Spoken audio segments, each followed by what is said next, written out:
रफ्तार जेईई से तेरे जीवन में हो गई है एक नई सुबह, और तू देख सूर्य भी तेरे स्वागत को है खड़ा।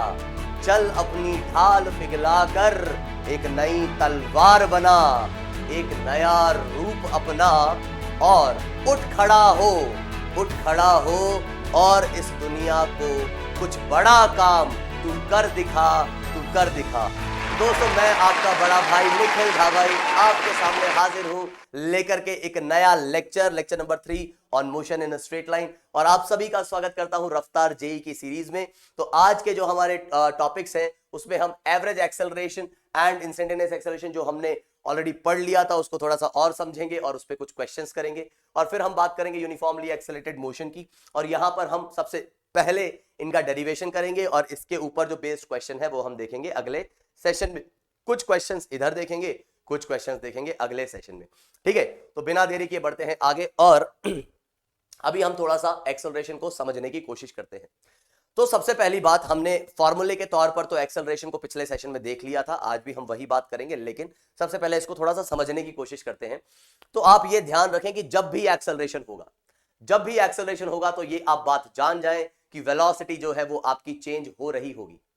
वेलोसिटी में चेंज होने से मतलब ये है कि या तो उसका मैग्नीट्यूड या डायरेक्शन या दोनों ही चीजें चेंज हो रही होंगी। कहने का मतलब, अगर कोई चीज अपने स्पीड को चेंज किए बिना डायरेक्शन को चेंज कर रही है तो भी वहां पर क्या होगा, एक्सेलरेशन होगा। उस डायरेक्शन को चेंज करने के लिए भी आपको एक एक्सेलरेशन या कहें तो एक फोर्स की रिक्वायरमेंट है। अगर कोई चीज अपने मैग्नीट्यूड को, वेलोसिटी के मैग्नीट्यूड को बढ़ा रही है या कम कर रही है तो भी एक्सेलरेशन की जरूरत होगी, या फिर ये दोनों ही चीजें हो रही हैं तो एक्सेलरेशन की जरूरत होगी। तो थोड़ा सा हम यहां पे समझने की कोशिश करते हैं और बात करते हैं इस केस की। इस केस में आपको दिया गया है कि जो पार्टिकल की वेलोसिटी है वो v है और इसका एक्सेलरेशन है कितना, a। ओके, तो यहां पर अगर मैं आपसे पूछूं कि अगर ये वेलोसिटी इधर है, कोई चीज इधर जा रही है और आप उसे धक्का भी इधर दे रहे हो, अगर कोई चीज यहां जाती है और आप धक्का भी इसी डायरेक्शन में देते हो, तो अगर मैं आपसे पूछूं कि आपको क्या लगता है वेलोसिटी के साथ क्या होगा, तो हम बहुत ही आसानी से ये कह सकते हैं कि इस केस में वेलोसिटी का जो मैग्नीट्यूड है वो बढ़ेगा और डायरेक्शन पे यहां कोई बदलाव नहीं आएगा, डायरेक्शन रिमेन्स सेम। ये बहुत ही आसानी से आप समझ सकते हो, कोई चीज इधर जा रही है और आप उसी डायरेक्शन में उसे धक्का दे रहे हो तो आप उसकी वेलोसिटी को बढ़ाओ, ठीक है। अब यहां बात की जाए, अगर वेलोसिटी और एक्सेलरेशन अपोजिट, मतलब वेलोसिटी पार्टिकल की है इस डायरेक्शन में और आप धक्का, उसे मोशन को आप सपोर्ट नहीं कर रहे हो, आप अपोज कर रहे हो, आप उसे रोकना चाहते हो, तो आप एक्सेलरेशन या आप धक्का जिस डायरेक्शन में देंगे वो वेलोसिटी के अगर अपोजिट है, तो यहां से आप साफ समझ रहे होंगे कि यहां वेलोसिटी जो है वो तो यार डिक्रीज ही होगी। बात सिंपल सी बात है, कोई तुम्हारी तरफ आ रहा है, तुमने जिस तरफ वो आ रहा था उसके अपोजिट धक्का दे दिया, तो ऑब्वियसली उसकी स्पीड क्या होनी है यार, कम होनी है।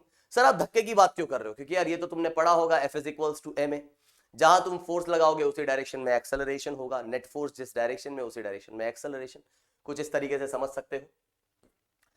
तो वेलोसिटी जो है डिक्रीज होगी। डायरेक्शन की बात करें तो डायरेक्शन अभी भी सेम रहेगी। तुम बोलोगे सर कुछ देर बाद तो शायद डायरेक्शन बदल जाए, हाँ, कुछ देर बाद अगर ऐसा होता रहता है तो डायरेक्शन में जरूर तब्दीली होगी, वो रुकेगा। मान लो कोई चीज तुम्हारी तरफ आ रही है, तुमने धक्का लगाया, वो धीरे धीरे स्लो होगी, रुकेगी, और उसके बाद भी तुम धक्का लगा रहे हो तो वो डायरेक्शन को चेंज करेगी। तो हम उसके बाद की बात नहीं कर रहे, बस अभी इस मोमेंट पे बात कर रहे हैं, तो डायरेक्शन में कोई बदलाव नहीं आएगा, या इस मोमेंट से थोड़ी सी देर के लिए बात कर रहे हैं हम। अब यहां पर आप सुने, ये वाला जो केस होता है इसको बोलते हैं रिटार्डेशन। ये वाला जो केस है इसी को कहते हैं रिटार्डेशन। सर एक्सेलरेशन तो पता था, ये रिटार्डेशन क्या होता है? तो आप ये ध्यान रखना दोस्तों, जब भी आपका एक्सेलरेशन वेलोसिटी के अपोजिट होगा तो उसे हम क्या कहेंगे, उसे हम कहेंगे रिटार्डेशन। सर रिटार्डेशन तो शायद हमको ऐसा पता है कि नेगेटिव एक्सेलरेशन जो होता है वो रिटार्डेशन होता है।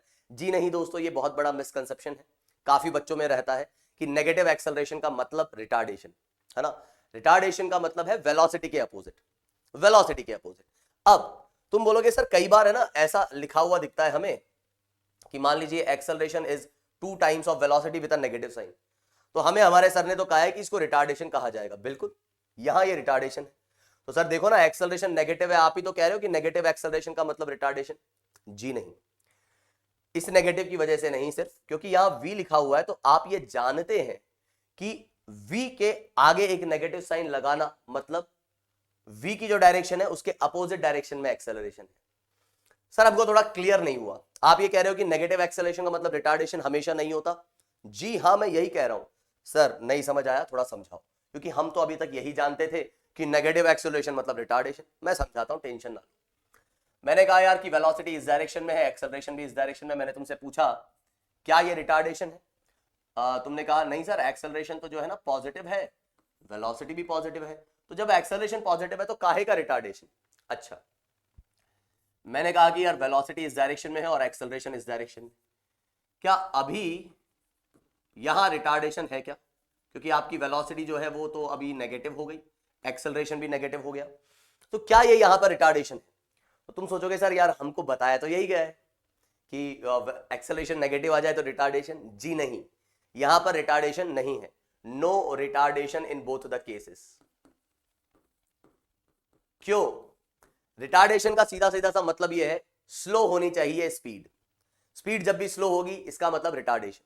ठीक है, तो रिटार्डेशन का क्या मतलब है? रिटार्डेशन का मतलब स्पीड जो है स्लो होनी चाहिए। स्लो मतलब स्लो डाउन, स्पीड डिक्रीज होनी चाहिए। Speed must decrease. स्पीड जो है आपकी क्या होनी चाहिए? डिक्रीज होनी चाहिए, तभी आप रिटार्डेशन कहेंगे। तो जरा बताएं यहां क्या स्पीड बढ़ेगी? बिल्कुल नहीं सर, वो जो है उधर जा रहा था, मैंने धक्का भी उधर लगा दिया, तो ये रिटार्डेशन नहीं है। ठीक है, तो यहां सर ये फिर रिटार्डेशन क्यों है? क्योंकि यहां स्पीड डिक्रीज होगी। अच्छा सर, तो एक चीज बताओ, अगर वेलोसिटी इधर है और मैंने एक्सेलरेशन इधर लगा दिया, अब बताओ आपके हिसाब से रिटार्डेशन होना चाहिए? जी हां, अब ये रिटार्डेशन है। सर बट अगर मैंने ये डायरेक्शन को पॉजिटिव लिया हुआ है तो ए तो पॉजिटिव हो गया। बिल्कुल, ए पॉजिटिव है आपका, लेकिन फिर भी ये रिटार्डेशन है। तो ये ध्यान रखो कि ए पॉजिटिव ए नेगेटिव होने से रिटार्डेशन या एक्सेलरेशन हम नहीं देखेंगे। हम साथ साथ ये भी देखेंगे कि वेलोसिटी की क्या डायरेक्शन है। अगर आपको एक्सेलरेशन वेलोसिटी के पैरेलल मिल जाता है तो रिटार्डेशन नहीं है, और एंटी पैरेलल मिल जाता है तो वहां पर रिटार्डेशन होगा, जैसे यहां पर रिटार्डेशन है। ठीक है, तो खैर इसकी हमने बात करी क्योंकि स्पीड डिक्रीज होगी। अब यहां क्या होगा? तो इधर से हमें साफ समझ में आता है इन दो केसेस से कि स्पीड को बढ़ाने के लिए या कम करने के लिए, स्पीड को बढ़ाने के लिए या कम करने के लिए एक्सेलरेशन की रिक्वायरमेंट है वेलोसिटी के अलोंग या वेलोसिटी के अपोजिट। अब अगर मैं कहूं कि एक्सेलरेशन ना वेलोसिटी के अलोंग है ना वेलोसिटी के अपोजिट है, इसका मतलब साफ साफ ये हुआ कि आपकी स्पीड जो है वो इस वक्त बढ़ नहीं रही होगी। पहली बार को समझने में बड़ा अटपटा लगता है, लेकिन सिंपल सी बात है, स्पीड को बढ़ाने के लिए, वेलोसिटी के मैग्नीट्यूड को कम या ज्यादा करने के लिए एक्सेलरेशन की उसी डायरेक्शन में रिक्वायरमेंट है जो अब नहीं है। एक्सेलरेशन कैसा है? वो 90 डिग्री पे लग रहा है वेलोसिटी से। तो यहां पर क्या होगा? स्पीड कांस्टेंट रहेगी और क्या होगा? डायरेक्शन चेंज होगी। तो ये बड़ी इंपॉर्टेंट बात है, यहां क्या होगा? डायरेक्शन चेंज होगी। तुम बोलोगे सर नहीं समझ में आ रही मुझे बात, मैं समझाता हूं। मान लो कोई चीज जो है ऐसा चल रही है सीधे, ठीक है, ये हॉरिजॉन्टल फ्लोर मान लो, और ये चीज ऐसा जा रही है, हम ऊपर से देख रहे हैं, और ये फ्रिक्शनलेस सरफेस है। फ्रिक्शनलेस सरफेस है तो ये क्या होगी? सीधे चलते जाएगी। अब मैं आपको क्या बोल रहा हूं कि मैंने इस पे एकदम से इधर से फोर्स मारा, ऐसा टक करके इधर से इसको फोर्स लगाया। तो जब मैं ऐसा फोर्स लगाऊंगा तो डिफ्लेक्शन कैसा आएगा? ये ऐसा डिफ्लेक्ट हो जाएगा। क्या इस फोर्स ने इसकी डायरेक्शन को चेंज कर दिया? जी हां, इस फोर्स ने इसकी डायरेक्शन को चेंज कर दिया। आई बात समझ में? और इस मोमेंट पर इस फोर्स ने यहां जो है, इस फोर्स ने क्या किया? इसके सिर्फ डायरेक्शन को चेंज किया, मैग्नीट्यूड को चेंज नहीं किया। मैग्नीट्यूड को चेंज नहीं किया इसने। ठीक है, किसको? वेलोसिटी के मैग्नीट्यूड को चेंज नहीं किया, सिर्फ डायरेक्शन को चेंज किया। तो ये याद रखें, ये चीज हम आगे आने वाले चैप्टर्स में और ढंग से पढ़ेंगे, तो थोड़ा सा इसको समझ के चलें। और अगर मैं यहां कहता हूं कि वेलोसिटी अपने पास कुछ ऐसी है और एक्सेलरेशन कुछ ऐसा है, तो इस केस में क्या होगा? एक्सेलरेशन का एक कंपोनेंट जिसे मैं कॉस कंपोनेंट कहूंगा और एक कंपोनेंट जिसे मैं साइन कंपोनेंट कहूंगा। तो एक्सेलरेशन एक वेक्टर क्वांटिटी है, उसके कंपोनेंट्स आप ले सकते हो। तो कॉस कंपोनेंट जो है वो क्या करेगा? मैग्नीट्यूड चेंज करेगा। मैग्नीट्यूड ऑफ v वो जो क्या होगा? इंक्रीज होगा due to a cos theta, और साथ ही साथ direction will change due to a sine theta. तो एक्सेलरेशन जब भी होगा तो ये ध्यान रखें, ऐसे कुछ केसेस बन सकते हैं, इनके बारे में आपको ध्यान रखना है। बढ़ते हैं हम आगे। और फिर जो है हमने बात करी थी किसकी, एवरेज एक्सेलरेशन हमने ऑलरेडी पढ़ लिया है। एक बार मैं क्विक रिव्यू दूंगा क्योंकि इसके ऊपर जो है क्विक ओवरव्यू लेंगे हम, क्योंकि इसके ऊपर हम क्वेश्चंस करने वाले हैं। तो एवरेज एक्सेलरेशन की जब भी बात होगी तो बस ध्यान ये रखा जाए, वेलोसिटी में चेंज तो हमको देखना ही है कि वेलोसिटी में चेंज किया एक्सेलरेशन ने, वेलोसिटी में चेंज किया तो सही, लेकिन कितने टाइम में, वो भी इंपॉर्टेंट है। तो change in velocity per unit time, that is what average acceleration. तो इसकी यूनिट जो हो जाएगी वो क्या हो जाएगी, यूनिट इसकी हो जाएगी मीटर पर सेकंड स्क्वायर, क्योंकि metre per second upon second. और यहां अगर आप डायमेंशन की बात करेंगे तो डायमेंशन इसकी क्या हो जाएगी, डायमेंशन में मीटर का आ जाएगा L और टाइम का आ जाएगा T2। तो बड़े आसानी से आप लिख सकते हो कि ये L1 T-2। कोई कहेगा सर M0 लगा दूं तो कोई पाप हो जाएगा क्या, बिल्कुल नहीं, M0 लगाने से कोई पाप नहीं है, बिल्कुल आप लिख सकते हो इस तरीके से। तो ये कहानी हो गई। अच्छा, एवरेज एक्सेलरेशन की डायरेक्शन कहां होगी, जिस डायरेक्शन में चेंज इन वेलोसिटी वेक्टर होगा उसी डायरेक्शन में एवरेज एक्सेलरेशन की डायरेक्शन होगी। तो आप जब भी ऐसा देखें तो यहां वेक्टर है, यहां वेक्टर है, तो आप बिल्कुल ये बोल सकते हैं कि इस वेक्टर की जो डायरेक्शन है वही इस वेक्टर की डायरेक्शन है। सिंपल सी बात है ना। तो यहां से आप कह सकते हैं कि direction of average acceleration is along the direction of delta we. जिस डायरेक्शन में वेलोसिटी का चेंज होगा उसी डायरेक्शन में एवरेज एक्सेलरेशन रहेगा। तो अब एक सवाल कर लिया जाए, बहुत ही सिंपल सा सवाल है, हो सकता है इस टाइप का सवाल हमने पिछले सेशन में भी देखा हो। बहुत सिंपल सा सवाल, क्या कहता है, an athlete takes 2 seconds to reach his maximum speed of 18 kilometre per hour after starting from rest. तो साफ साफ कह दिया है वो रेस्ट पे था, इसका मतलब उसकी इनिशियल वेलोसिटी कितनी हो गई, 0। फिर वो कह रहा है कि उसकी मैक्सिमम स्पीड जो है वो उसने अचीव कर ली है 18 किलोमीटर पर आवर। तो सबसे पहली बात ये ध्यान रखें कि आप इसे मीटर पर सेकंड में कन्वर्ट करेंगे, क्योंकि answer metre per second square में दिया हुआ है। तो हम ये जानते हैं कि किलोमीटर मतलब कितना हो गया, 1000 मीटर, और एक आवर में कितने सेकंड्स हो गए, 3600 सेकंड्स। तो यहां से 00 से 00 गया, 5 2 10, और ओ सॉरी क्या बोल रहा हूं मैं अभी, तो 2 5 10 एंड 2 18। 18 से 18 ये कट जाएगा और यहां पर आपके पास ये आ जाएगा 5 मीटर पर सेकेंड। तो आप ये ध्यान रखें, ये याद ही रख लें कि ये किलोमीटर पर आवर को जब आप मीटर पर सेकेंड में चेंज करेंगे तो वो क्या बन जाएगा, वो बन जाएगा 5/18 metre per second. 1 kilometre per hour is 5/18 metre per second. तो आपके पास रिजल्ट आ जाएगा 5 मीटर पर सेकेंड। और ये सब कुछ जो है कितने टाइम में हुआ, ये सब कुछ जो है 2 सेकेंड में हुआ। अब आपसे पूछ रहा है magnitude of this average acceleration. अब यहां हमको यही मान के चलना है कि वो स्ट्रेट लाइन में मोशन हो रहा है, कुछ नहीं दिया गया है तो, और आपको एवरेज एक्सेलरेशन निकालना है। तो ये वेलोसिटी से ये वेलोसिटी हो चुकी है इतने टाइम में। तो फटाफट से अगर आप रिजल्ट देखेंगे तो आसानी से आप ये कह देंगे कि v final minus v initial upon total time, और ये कितना आ जाएगा 5 - 0 अपॉन 2। तो ये आ जाएगा आपके पास 2.5 मीटर पर सेकेंड स्क्वायर। तो यहां पर आपका जो जवाब आएगा वो ये आ जाएगा। तो ध्यान ये रखें, ऐसा नहीं कि बस यूनिट्स पे ध्यान नहीं दिया, यूनिट्स को भी कन्वर्ट आपको करना है ना। तो एक बहुत ही सिंपल सवाल था। एक अगले सवाल की ओर बढ़ते हैं और उम्मीद है ये आपने कर ही लिया होगा। तो आगे बढ़े और अगले सवाल की ओर जाएं। तो ये सवाल, इस सवाल में क्या कहा गया है इसको भी जरा देख लेते हैं। तो हमें कहा गया है कि a boy starts towards east. अब सबसे पहली बात, जब भी ये ईस्ट वेस्ट आ जाता है तो ये बना ही लिया जाए, ये सबसे बेहतर रहता है कि जब भी ईस्ट वेस्ट की बात हो जाए तो ऐसा कर लिया जाए। तो बोल रहा है कि boy starts towards east with a uniform speed of 5 metre per second. ठीक है साहब। तो कह रहा है कि ये पहले यूनिफॉर्म स्पीड से चला, कितने से, 5 मीटर पर सेकेंड से। ओके, अब आफ्टर 2 सेकेंड, 2 सेकेंड चलने के बाद, तो आपको ये ध्यान रखना होगा कि अगर ये चला है कितने से, 5 मीटर पर सेकेंड से, तो 2 सेकेंड में कितना चल लिया होगा, कांस्टेंट है स्पीड, तो distance is speed into time, और एक ही डायरेक्शन में चल रहा है तो डिस्प्लेसमेंट भी यही रहेगा।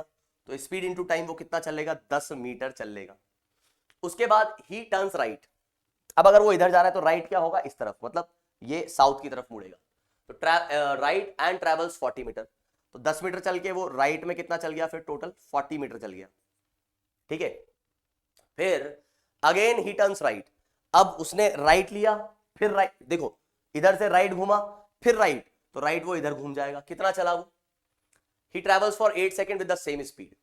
तो उसने देखो स्पीड चेंज नहीं की है, तो स्पीड चेंज नहीं की है तो 8 सेकंड के लिए वो 5 मीटर पर सेकंड से ही चला, मतलब वो 40 और चल लेगा, कुछ ऐसा। तो ये आ गया इसका कितना, 40 मीटर। और फिर बोल रहा है find out the displacement, average speed, average velocity, total distance travelled.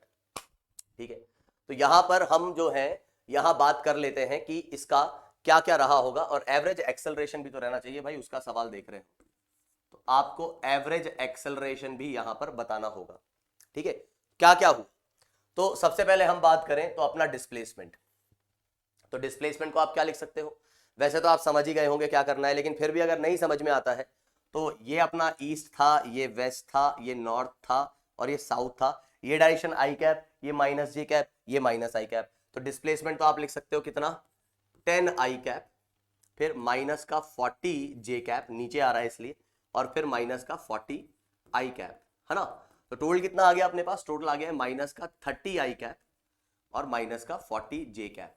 मतलब अगर रिजल्टेंट देखेंगे आप तो रिजल्टेंट जो आ जाएगा वो आपके पास आ जाएगा कितना, ये 50, 30 और 40, तो ये कितना आ जाएगा 50। क्लियर, मतलब यहां से ये आपका 40 आ गया, ये 30 आ गया, तो ये एंगल जो आ जाएगा वो आ जाएगा 37। बहुत ही आसानी से आप ये एंगल भी बता सकते हैं। फिर आपको कह रहा है वो क्या कि टोटल डिस्टेंस नहीं, एवरेज स्पीड कितनी होगी।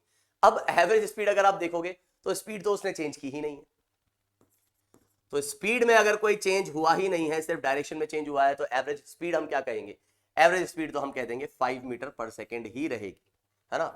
तीसरा जो था अपना था एवरेज वेलोसिटी। जी हाँ, तो एवरेज वेलोसिटी लिखते वक्त, एवरेज वेलोसिटी लिखते वक्त हमको ध्यान ये रखना है कि ये अपना टोटल डिस्प्लेसमेंट था, जो कि वेक्टर फॉर्म में अगर मैं लिखना पसंद करूं तो ऐसे लिखूंगा।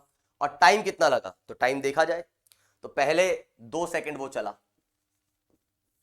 2 सेकंड चला, यहां कितना और चला वो, 8 सेकंड चला, 8 सेकंड चला, और बीच में भी वो 40 मीटर चला है, कितने की स्पीड से, 5 मीटर पर सेकंड से, तो यहां भी कितना चला होगा वो 8 सेकंड। कैसे, time is the distance upon speed, तो 40/5, तो 2, 8 और 8, तो ये हो गया 18, तो बाय 18। तो ये आपकी एवरेज वेलोसिटी आ गई वेक्टर फॉर्म में। मैग्नीट्यूड अगर आपको लिखना है तो मैग्नीट्यूड इसका आप जानते हैं 50 आएगा और ये आएगा 18, खत्म। ये आपका एवरेज वेलोसिटी हो गया। टोटल डिस्टेंस उसमें कोई बड़ी बात नहीं है, 10 + 40 + 40, तो ये हो गया 90। तो टोटल डिस्टेंस जो आ जाएगी अपने पास वो आ जाएगी अपनी क्या, 90। मेन जो है वो है हमारा एवरेज एक्सेलरेशन। तो एवरेज एक्सेलरेशन कैसे निकालोगे, एवरेज एक्सेलरेशन निकालने के लिए हम लिखेंगे final velocity minus initial velocity upon total time. तो यहां जब हम बात करेंगे किसकी, एवरेज एक्सेलरेशन की, तो मैं लिखूंगा v final v initial upon total time. तो v फाइनल ये इस तरफ आ रहा है, कितने स्पीड से, 5 से, तो मैं लिखूंगा माइनस का 5 आई कैप, और इनिशियली वो इधर जा रहा था, तो v फाइनल माइनस, ये तो फॉर्मूले का माइनस है, और v इनिशियल कितना था 5 आई कैप, अपॉन टाइम कितना लगा, टाइम है टोटल 18 सेकेंड। तो आपके पास ये कुछ आंसर आ जाएगा एवरेज एक्सेलरेशन का, 5√2/18 मैग्नीट्यूड वाइज। डायरेक्शन वाइज अगर आपको लिखना है तो आप बड़े आसानी से आप लिख सकते हो हर चीज। कैसे, डायरेक्शन वाइज अगर आप एवरेज एक्सेलरेशन की वेलोसिटी में चेंज देखोगे तो माइनस आई कैप आ रहा है, मतलब वेस्ट डायरेक्शन में एवरेज एक्सेलरेशन की डायरेक्शन आएगी।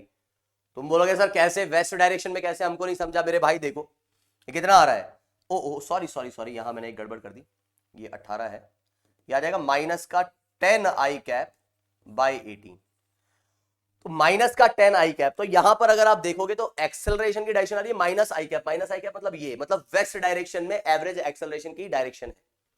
क्लियर, अच्छा तुम कहोगे सर एवरेज वेलोसिटी की डायरेक्शन, तो जिस डायरेक्शन में डिस्प्लेसमेंट है उसी डायरेक्शन में, तो ये आ गया साउथ, ये आ गया वेस्ट, तो साउथ से वेस्ट डायरेक्शन में 37 डिग्री बना रहा है, तो इसका डायरेक्शन आप कह सकते हो क्या, 37 degree 37 degree west of south, south का वेस्ट, साउथ से वेस्ट में जाओ 37 डिग्री, तो 37 डिग्री वेस्ट ऑफ साउथ, ये जो है इसकी डायरेक्शन कही जाएगी। इसकी डायरेक्शन अगर आपको एंगल के फॉर्म में लिखनी है, मैं दोबारा बता रहा हूं, ये नेट डिस्प्लेसमेंट है, ये अपना साउथ है, ये वेस्ट है, तो 37 डिग्री बना रहा है साउथ डायरेक्शन से वेस्ट वाले साइड में, वेस्ट ऑफ साउथ, किसका, वेस्ट किसका, साउथ का, तो वेस्ट ऑफ साउथ, साउथ से वेस्ट में जाइए 37 डिग्री, ये इसकी डायरेक्शन हो जाएगी। उम्मीद है बात समझ में आई होगी। और अब हम बात करने जा रहे हैं इंस्टेंटेनियस एक्सेलरेशन की, जो हमने ऑलरेडी कर ली थी।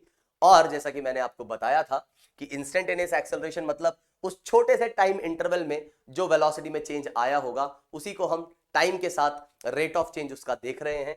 तो इंस्टेंटेनियस एक्सेलरेशन का सीधा साधा सा मतलब होगा कि छोटा सा टाइम इंटरवल लिया है तो वेलोसिटी में चेंज भी बहुत छोटा सा आएगा, और ये आपका जो है इंस्टेंटेनियस एक्सेलरेशन हो जाएगा।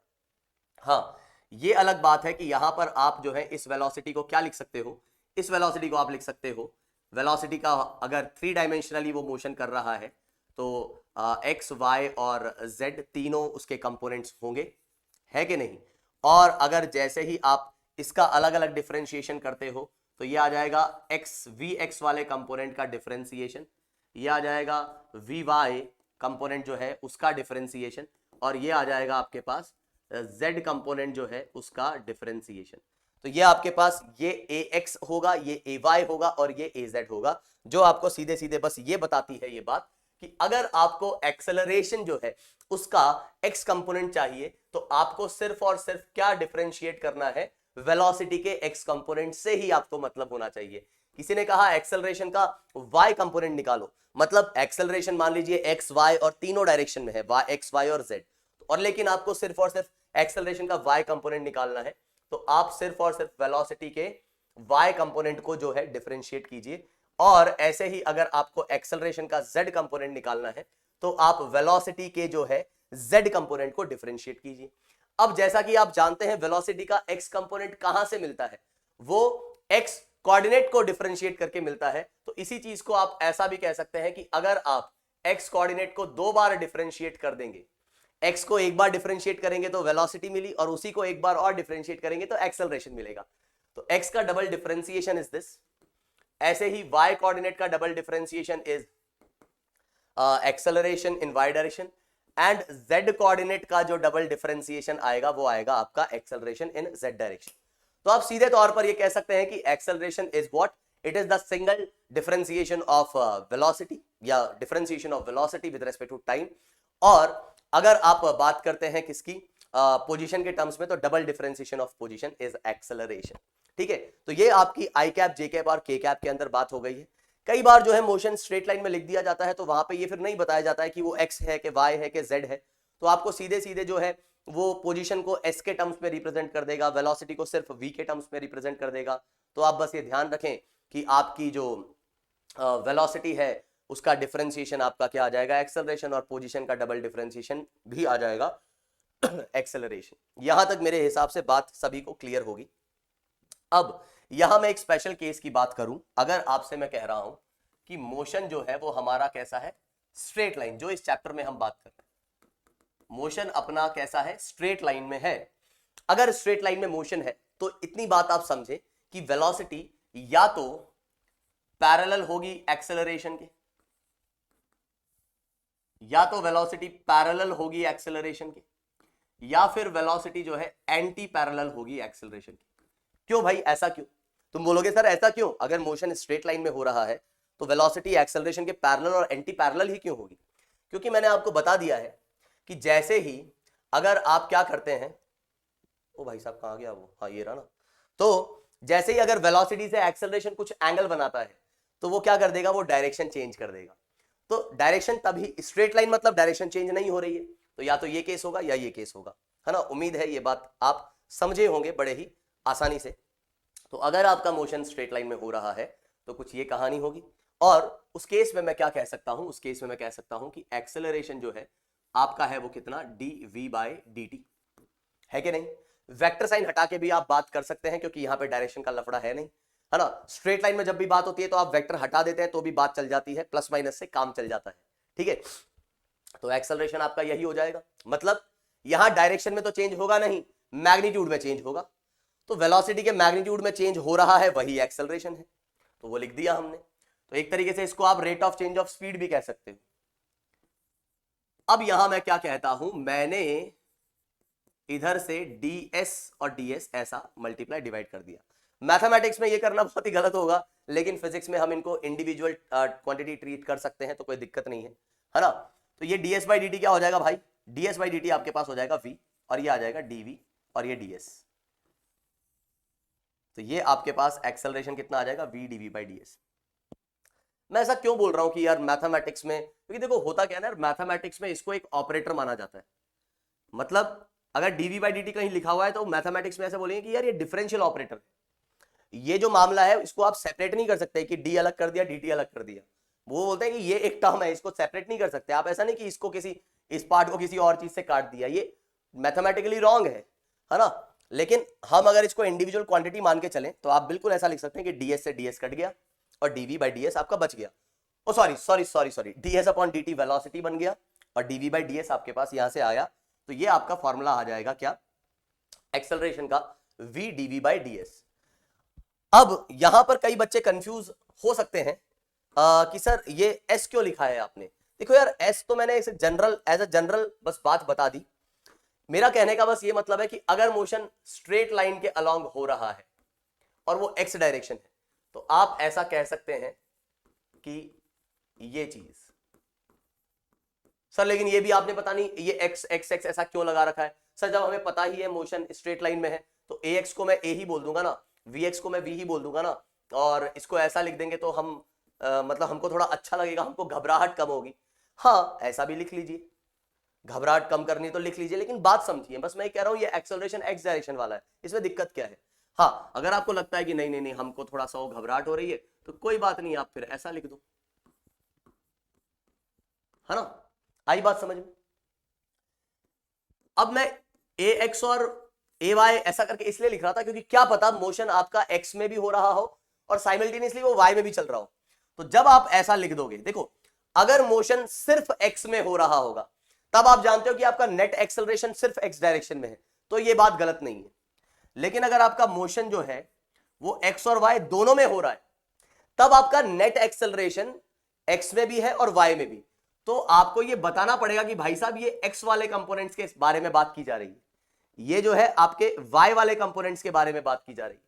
और अगर मोशन z डायरेक्शन में भी हो रहा है, तो ये आपके z वाले कंपोनेंट के बारे में बात की जा रही है। ये बात समझें आप, ठीक है। वापस से मैं कहूंगा कि अगर मोशन सिर्फ x में हो रहा है, ये है मोशन तीनों में हो रहा है, अगर सिर्फ x में हो रहा है तो आपका vx ही टोटल वेलोसिटी होगी, ax ही टोटल एक्सेलरेशन होगा। तो यहां आप a, यहां आप v और यहां dv लिख सकते हैं। उम्मीद है बात समझ में आई होगी। अब ये formula a is equals to v dv by dx, ये भी ध्यान रखना है, ठीक है। तो एक्सेलरेशन इस तरीके से आपका यहां पर निकल जाएगा। तो अब हम कुछ सवाल करेंगे। तो हमारे पास जो फॉर्मूला है वो dx बाई dt वेलोसिटी आ गया, dv बाई dt एक्सेलरेशन आ गया, और acceleration v dv by ds भी आ गया या dx भी आ गया, ये ध्यान रहे। तो अब एक सवाल करेंगे, और ये सवाल जो है बहुत ही सिंपल सा सवाल है। क्या बोल रहा है, बोल रहा है बॉडी स्टार्ट्स फ्रॉम ओरिजिन, ठीक है साहब, ओरिजिन से स्टार्ट हुआ and moves along x axis such that the velocity at any instant is given by इतना, ठीक है। तो वेलोसिटी जो है हमको इतना दे दिया गया है, ठीक है साहब। तो वेलोसिटी हमें कितनी दे दी है, वेलोसिटी दे दी है 4t क्यूब माइनस 2t। हमें कह रहा है कि वेलोसिटी मीटर पर सेकंड में, what is the acceleration of the particle when it is at a distance of 2 metre from the origin. Okay, अब यहां एक्सेलरेशन कैसे किया जाए, एक्सेलरेशन क्या हो। तो तुम बोलोगे अच्छा सर एक्सेलरेशन तो बड़ा आसानी से निकल जाएगा। एक्सेलरेशन तो क्या कर लो ना सर, dv बाई dt कर लो, वेलोसिटी को डिफरेंशिएट कर लो। तो लो सर वेलोसिटी को डिफरेंशिएट कर लिया हमने, तो वेलोसिटी का डिफरेंशिएशन आएगा 4 कांस्टेंट, अब 3t स्क्वायर माइनस का ये 3t स्क्वायर और ये आ गया 2, सॉरी 4 3t स्क्वायर माइनस 2, मतलब ये अपने पास आ जाएगा 12t स्क्वायर माइनस 2।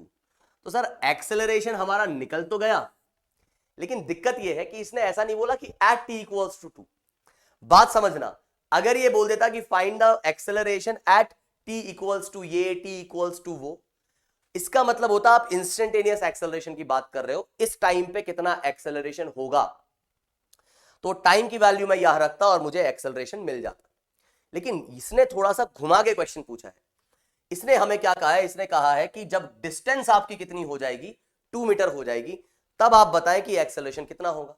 तो सबसे पहली बात तो यह है कि भाई साहब डिस्टेंस जो है वो 2 मीटर कितने टाइम पे होगी। अगर ये टाइम मिल जाए तो इस टाइम को मैं यहां रखूं।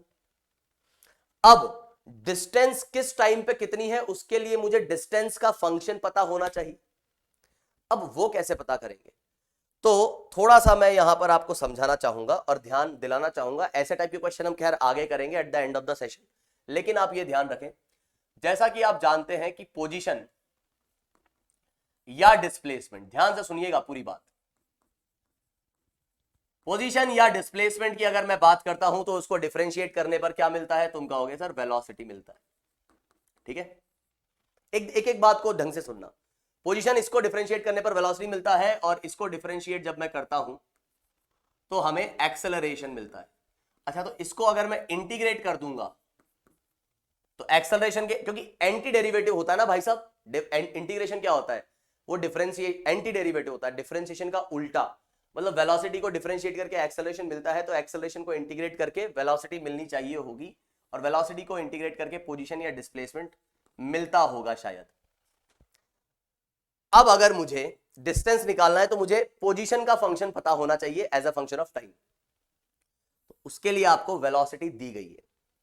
तो देखिए कैसे यहां पर हम बात करेंगे, तो ध्यान से सुनना मेरी बात कि हम यहां पर क्या करने वाले हैं। तो हमने कहा कि भाई वेलोसिटी अपने पास जो इन्होंने दी है वो कितनी दी है, वो दी है 4t³ - 2t। वेलोसिटी इस हिसाब से टाइम के साथ बदलते जा रही है, लेकिन मुझे चाहिए position as a function of time. क्यों, वो आपको मैं बता चुका हूं पहले ही, क्योंकि हमें ये बात की कही गई है यहां पे। ठीक है, तो चलिए बात करते हैं। तो इधर क्या मैं वेलोसिटी को dx/dt नहीं लिख सकता? सर क्यों, आपको कैसे पता मोशन x एक्सिस में हो रहा है? क्योंकि यार x की इक्वेशन दे रखी है तो x में ही हो रहा हो। तो यहां ये आ गया 4t³ - 2t। अगर आप ये भी नहीं समझ पाते हो तो एक बात ये समझो, आप dx/dt की वैल्यू क्या होती है? आप बोलोगे सर v, मोशन अगर x डायरेक्शन में तो ये नेट वेलोसिटी होगी। अच्छा, मैंने कहा यार dx का मतलब क्या है ये, तो तुम कहोगे सर v dt, dx जो है वो v dt हो जाएगा।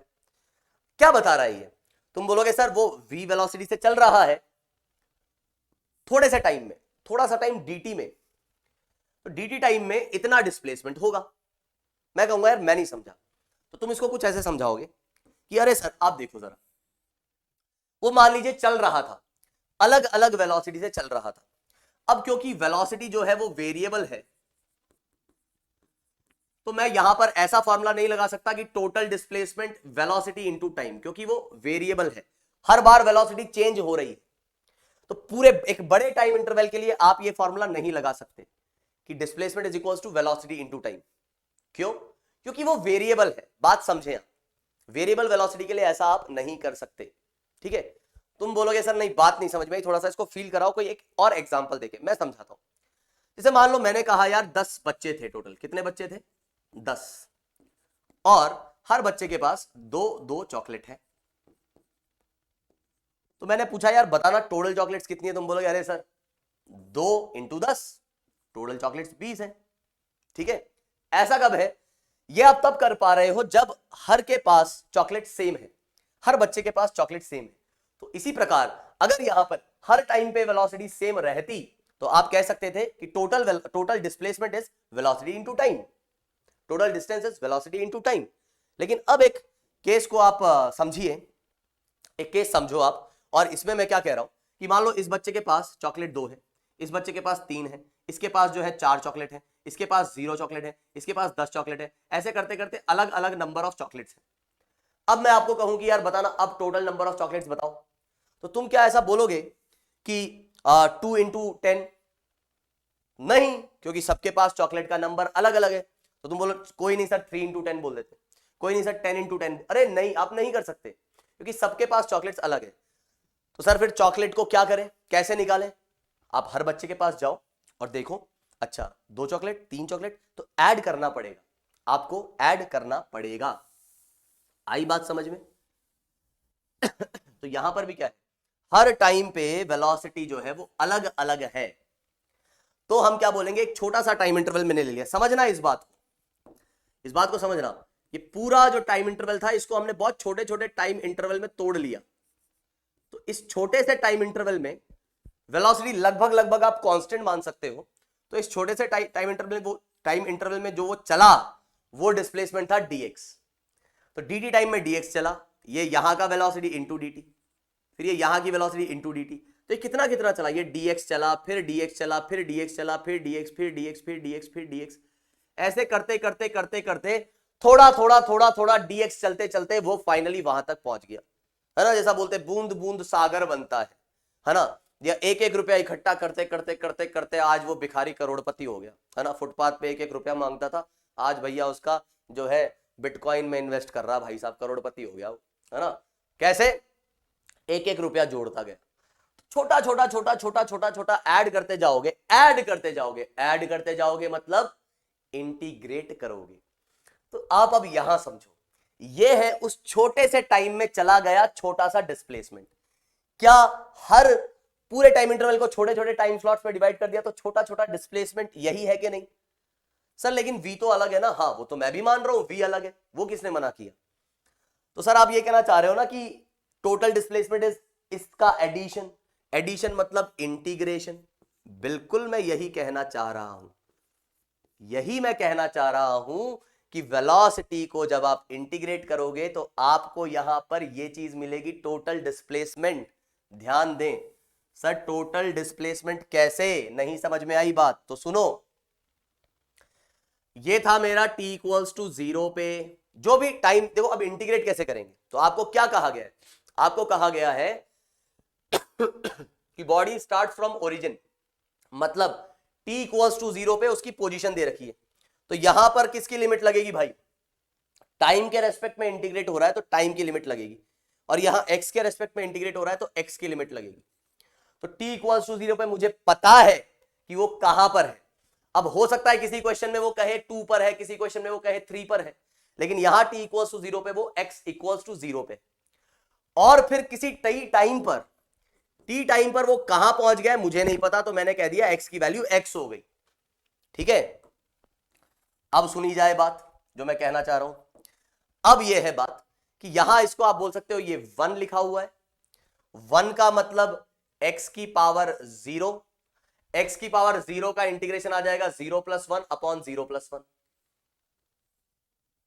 और लिमिट 0 से x तक। फिर अब v को थोड़ी ना इंटीग्रेट करोगे, आप जानते हो कि इंटीग्रेशन में यहां टाइम के रेस्पेक्ट में इंटीग्रेशन हो रहा है, तो वेलोसिटी भी इन टर्म्स ऑफ टाइम ही होना चाहिए, तभी आप उसको इंटीग्रेट कर पाओगे। तो वो तो आपको दिया है 4t³ - 2t, तो उठा के पटको, यहां पर क्या लिखेंगे 4t³ - 2t। ये क्या मैंने वेलोसिटी रख दी? जी हां, इधर टाइम है तो t की वैल्यू 0 से t, तो यहां एक बार मैंने x रखा, एक बार 0 रखा, तो ये तो x आ गया।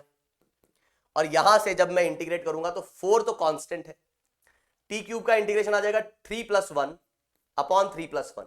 इंटीग्रेशन में ऑलरेडी करवा चुका हूं, अब ऐसा मत पूछना सर इंटीग्रेशन कैसे होता है, वो पढ़ा चुका हूं मैं, पढ़ लेना, फिर भी थोड़ा सा बताऊंगा। x की पावर n का होता है n + 1 अपॉन n + 1, तो इधर x की जगह t है तो t की पावर 3 + 1 अपॉन 3 + 1, 4 कांस्टेंट है। ऐसे ही 2, तो इधर t की पावर कितनी है 1, तो 1 + 1 अपॉन 1 + 1, तो ये आ जाएगा ऐसा, तो 2 से 2 कट जाएगा, 4 से 4 कट जाएगा, और आपके पास यहां से ये आ जाएगा 0 से t। और जैसे ही आप यहां पे लिमिट डालोगे तो एक बार अपर लिमिट माइनस एक बार लोअर लिमिट, तो वो 0 ही आ जाएगा। तो आपके पास यहां से ये कुछ कहानी आ जाएगी x की, ये कुछ कहानी आ जाएगी किसकी? x की। अब यहां अगर आप थोड़ा सा ध्यान दें तो वेलोसिटी की जो इक्वेशन दिख रही है, वेलोसिटी की इक्वेशन क्या दिख रही है आपको? 2t अगर आप कॉमन निकालेंगे तो ये आ जाएगा 2t² - 1, 2t² - 1, है ना। तो यहां मैंने ऐसा क्यों बोला, क्योंकि यहां पर when it is at a distance, तो देखो अच्छा ये खैर जरूरत नहीं है, ये बोल रहा है डिस्टेंस फ्रॉम ओरिजिन, तो डिस्टेंस फ्रॉम ओरिजिन दे रखा है, मतलब उसकी पोजीशन दे रखी है। तो किस टाइम पे, उस टाइम पे जब x की वैल्यू कितनी है 2, तो x की वैल्यू 2 कब होगी, तो निकालिए। तो यहां पर x की वैल्यू 2 हमने को लिखनी है, और x कितना आ रहा है अपने पास, x आ रहा है t4 - t², तो ये रख दिया मैंने 2, ये आ गया आपके पास t², और ये है कितना t² - 1। या अगर आपको ये बात समझ में नहीं आती है, तो क्या आपको ये दिख रहा है कि आपके पास ये सीधी सीधी एक क्वाड्रेटिक है, सर कौन सी क्वाड्रेटिक है ये, यार ये आपके पास t² का स्क्वायर है, तो x² x, और ये चीज आई क्या बात समझ में, मेरे हिसाब से बात क्लियर हो गई होगी, है ना। तो अब हम क्या करेंगे, आप कैसे भी इसको सॉल्व कर दो जैसे आपको लिखना है, ठीक। तो ये -2 आ रहा है, तो इसको मैं ऐसा लिख देता हूं, इसके फैक्टर्स अगर मैं देखूंगा तो ये आ जाएगा -2t² + t², और ये -2, तो इधर से जो है अपना t² अगर मैं कॉमन निकालूंगा तो ये t² - 2 आ जाएगा, इधर से +1 कॉमन निकालूंगा तो t² - 2 आ जाएगा। और यहां से जब आप देखेंगे तो आपके जो फैक्टर्स आ रहे हैं या t² की जो वैल्यू आ रही है, तो एक तो आ रहा है t² + 1, और एक आ रहा है t² - 2 = 0। मैं इसको इधर लिख देता हूं, तो एक तो आ रहा है t² + 1, और एक आ रहा है आपके पास t² - 2 = 0। तो t² की वैल्यू 2 जब होगी, इसका मतलब t जो है प्लस और -2, तो -2 की हम बात नहीं करेंगे, हम तो बात करेंगे टाइम जब 2 होगा, नेगेटिव टाइम से हमको कोई लेना देना नहीं है, हम तो मोशन जब स्टार्ट हुआ उसके बाद से बात करेंगे। तो साफ पता लग रहा है जब x की वैल्यू 2 है तो सॉल्व होके मैथ्स लगा के आपका टाइम कितना आ गया, 2 आ गया। बस मैंने यहां कुछ गड़बड़ नहीं कर दी हो, भगवान कोई गड़बड़ ना हुई हो, बस इतनी सी लाज रख लेना बस, है ना, तो कोई गड़बड़ ना हुई हो। तो यहां पर एक बार देख लेते हैं, ये हमने 2 रखा और ये माइनस में चल जाएगा और ये अपने पास मामला एकदम यहां तक कोई मेरे को घपला लग नहीं रहा है, तो अपने पास t की वैल्यू 2 आ गई। अब मुझे ये पता लग चुका है, क्या पता लग चुका है, मुझे ये पता लग चुका है कि जब x की वैल्यू 2 है तो उस वक्त टाइम भी कितना हो रखा है, 2 सेकंड। तो अब इस 2 सेकंड को उठा के यहां रखूंगा, और आंसर जो आपके पास आ जाएगा वो आ जाएगा 12 × 2 का स्क्वायर -2।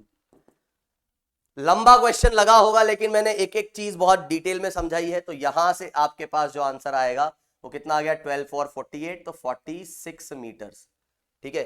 गजब, ये क्या हुआ भाई, ये क्या हुआ, ये क्या हुआ, कुछ गड़बड़ कर दी हमने, कुछ गड़बड़ कर दी क्या हमने, क्योंकि अपने पास ये 2 आया है और वेलोसिटी अपने पास आ गई है, तो हमसे पूछ रहा है कि when it is at a distance of 2 metres. तो 2 मीटर्स पे जब वो था तो हमने आंसर कुछ गलत तो नहीं निकाल लिया, एक बार चेक कर लें, हम चेक कर लें, चेक कर लें, चेक कर लें, हाँ बिल्कुल चेक कर लें, क्योंकि t² है तो ये √2 आएगा ना भाई, कहाँ किस में, किस भ्रम में जी रहा हूँ मैं। तो अपने पास √2 आ रही है इसकी वैल्यू, तो √2 आ रही है, तो t² की वैल्यू 2, तो ये आ जाएगा इतना, तो 12 × 2 = 24, और 24 - 2 कितना आ जाएगा, 22 मीटर पर सेकेंड स्क्वायर। तो आपका आंसर हो जाएगा ये। क्लियर है बात, तो इस तरीके से आप सॉल्व कर सकते हैं। तो एक बार मैं इस क्वेश्चन का पूरा ओवरव्यू वापस से देना चाहूंगा। वेलोसिटी जो थी आपकी वो आपको दी गई थी, आपने एक्सेलरेशन निकाला, लेकिन एक्सेलरेशन टाइम के रेस्पेक्ट में निकला है। सवाल थोड़ा घुमा के पूछा गया है, सवाल ऐसा नहीं पूछा गया कि इस टाइम पे बताओ कितना एक्सेलरेशन, उसने पूछा है आप एक्सेलरेशन बताओ कितना होगा जब distance from origin is this. तो भाई ये डिस्टेंस किस टाइम पे होगा वो निकालने के लिए आपको x निकालना पड़ेगा। x कैसे निकालोगे, इंटीग्रेट करके, तो ऐसे इंटीग्रेट होता है ना। इंटीग्रेट करके आपके पास इसकी इक्वेशन आई, x की वैल्यू 2 डाली, 2 डाल के अपन ने चेक किया तो t की वैल्यू √2 आ रही है, तो √2 डालेंगे और आंसर उधर से निकालेंगे, ठीक है। चलिए तो आगे बढ़ते हैं और बात करते हैं इस सवाल के बारे में। अब देखो ये सवाल क्या कह रहा है, ये सवाल कह रहा है अपने को, in one dimensional motion of the particle the relationship between position and time is this, x² + 2x = t, ठीक है। आपको बोल रहा है choose the correct statement, retardation of the particle, uniform acceleration of the particle, uniform velocity, particle uniform किसी के भी आगे लग जाता है, मतलब उसका ना मैग्नीट्यूड चेंज होगा ना ही डायरेक्शन। सर मतलब जैसे मैं कहता हूं यूनिफॉर्म वेलोसिटी मतलब same magnitude same direction, uniform acceleration तो एक्सेलरेशन का भी मैग्नीट्यूड और डायरेक्शन है, तो उसका मैग्नीट्यूड भी चेंज नहीं होना चाहिए और डायरेक्शन भी चेंज नहीं होनी चाहिए। तो यहाँ पे बहुत सी बातें की गई हैं। तो कुल मिला के आपको एक्सेलरेशन, रिटार्डेशन का मतलब क्या होता है वो मैं बता ही चुका हूं। तो आपको एक्सेलरेशन और वेलोसिटी तो निकालनी ही है। तो आपके पास x दिया हुआ है, तो फटाफट से बढ़ते हैं आगे और बात करते हैं। सबसे पहले x square plus 2x is equals to t. अब इसको सर कैसे डिफरेंशिएट करें? ऑब्वियसली dx बाई dt क्या होता है? हाँ सर वेलोसिटी होता है। तो डिफरेंशिएट करो टाइम के साथ। सर बट इसको कैसे करेंगे? अरे क्यों नहीं करेंगे यार, एकदम आसान है, इसमें इसको करने में क्या है? बट सर कैसे? कुछ नहीं, दोनों तरफ डिफरेंशियल ऑपरेटर लगा लो। कौन सा वाला? With respect to time. अच्छा अरे सर अब तो कुछ नहीं है, ये तो क्या है, कुछ भी नहीं है सर। अब इसको क्या लिखोगे? ये आपका आ गया है dx स्क्वायर बाई dt, ये आपका आ गया है 2x और ये आपका आ गया है 1। इसका डिफरेंशिएशन 2x पावर का हो गया, पावर चेन रूल लगा रहा हूं, और फिर उसके बाद dx बाई dt। फिर यहां 2 तो बाहर आ गया और ये क्या आ जाएगा? dx by dt। कई जने बोलेंगे नहीं आया, तो सुनो भाई, पावर चेन रूल पढ़ाया है? नहीं पढ़ाया सर। पढ़ाया है, जाके देखना। अच्छा क्या पढ़ाया था सर? अगर कुछ ऐसा आ जाता है कि u की पावर n और नीचे x है, अगर ऐसा होता है तो हम यहीं पे रुक जाएंगे। लेकिन अगर इधर u है और इधर x है तो ये भी करेंगे और फिर एक टर्म आएगी du बाई dx। तो यहां क्यों नहीं आई? यहां भी लगा दो यार, du बाई du ही लिखते तुम, वो वैसे ही कट जाता। यहां भी लगाते हैं तो du बाई du आता, तो कट जाता। यहां इस बार du बाई dx है तो ये टर्म आएगी। तो इसलिए 2u 2 - 1 upon du by dt। ठीक है। अब ये क्या है भाई साहब? तुम कहोगे सर ये तो वेलोसिटी है। अगर ये वेलोसिटी है तो फिर बताइए कि यहां से क्या मैं ऐसा नहीं कह सकता कि 2xv plus 2v is equals to 1? क्यों नहीं कह सकते? बिल्कुल कह सकते हो। अच्छा 2v कॉमन निकालो, निकाल लो, x प्लस 1। अच्छा ठीक है, तो v कितना आ गया सर? v आ गया आपका 1/2x प्लस 1। ठीक है भाई साहब, ये तो अपनी आ गई क्या? वेलोसिटी आ गई, आ तो गई सर, वेलोसिटी आ गई। अब सर आपसे जो है ना एक्सेलरेशन के बारे में भी बात कही गई है, तो एक्सेलरेशन निकाल दीजिए। निकाल दें एक्सेलरेशन? निकाल दो। v किसका फंक्शन दिया गया है सर? v x का फंक्शन दिया गया है। अच्छा तो एक्सेलरेशन क्या होता है सर? एक्सेलरेशन है ना dv बाई dt भी होता है और v dv बाई dx भी होता है। अब आपकी मर्जी है, चाहे ऐसे सॉल्व कर लो, ऐसे सॉल्व कर लो, आंसर सेम ही आएगा। कैसे मैं बताता हूं। तो मैं v dv बाई dx लेके सॉल्व कर रहा हूं, तो पहले मैं dv बाई dx की वैल्यू निकाल लेता हूं। तो dv बाई dx यहां पर ये आ रहा है 1/2 और इसको मैं बोल देता हूं x प्लस 1 की पावर -1। जो नीचे था उसको क्या लिख दिया? x प्लस 1 की पावर -1। तो ये हाफ तो आ गया बाहर, -1 आया आगे, फिर x प्लस 1 -1 हो गया वो -2। कितना हो गया? -2। पावर का हो गया, डिफरेंशिएशन हो गया। अब किसकी बारी है? x की। तो dx बाई dx वो 1 आ जाएगा। तो ये आपके पास रिजल्ट आया। dv बाई dx की वैल्यू कितनी आई? ये वैल्यू आई माइनस का 1/2 और 1x प्लस 1 का स्क्वायर। ये आपके पास आया dv बाई dx। ध्यान रहे, अब अगर एक्सेलरेशन निकालना है तो वो तो है v dv by dx।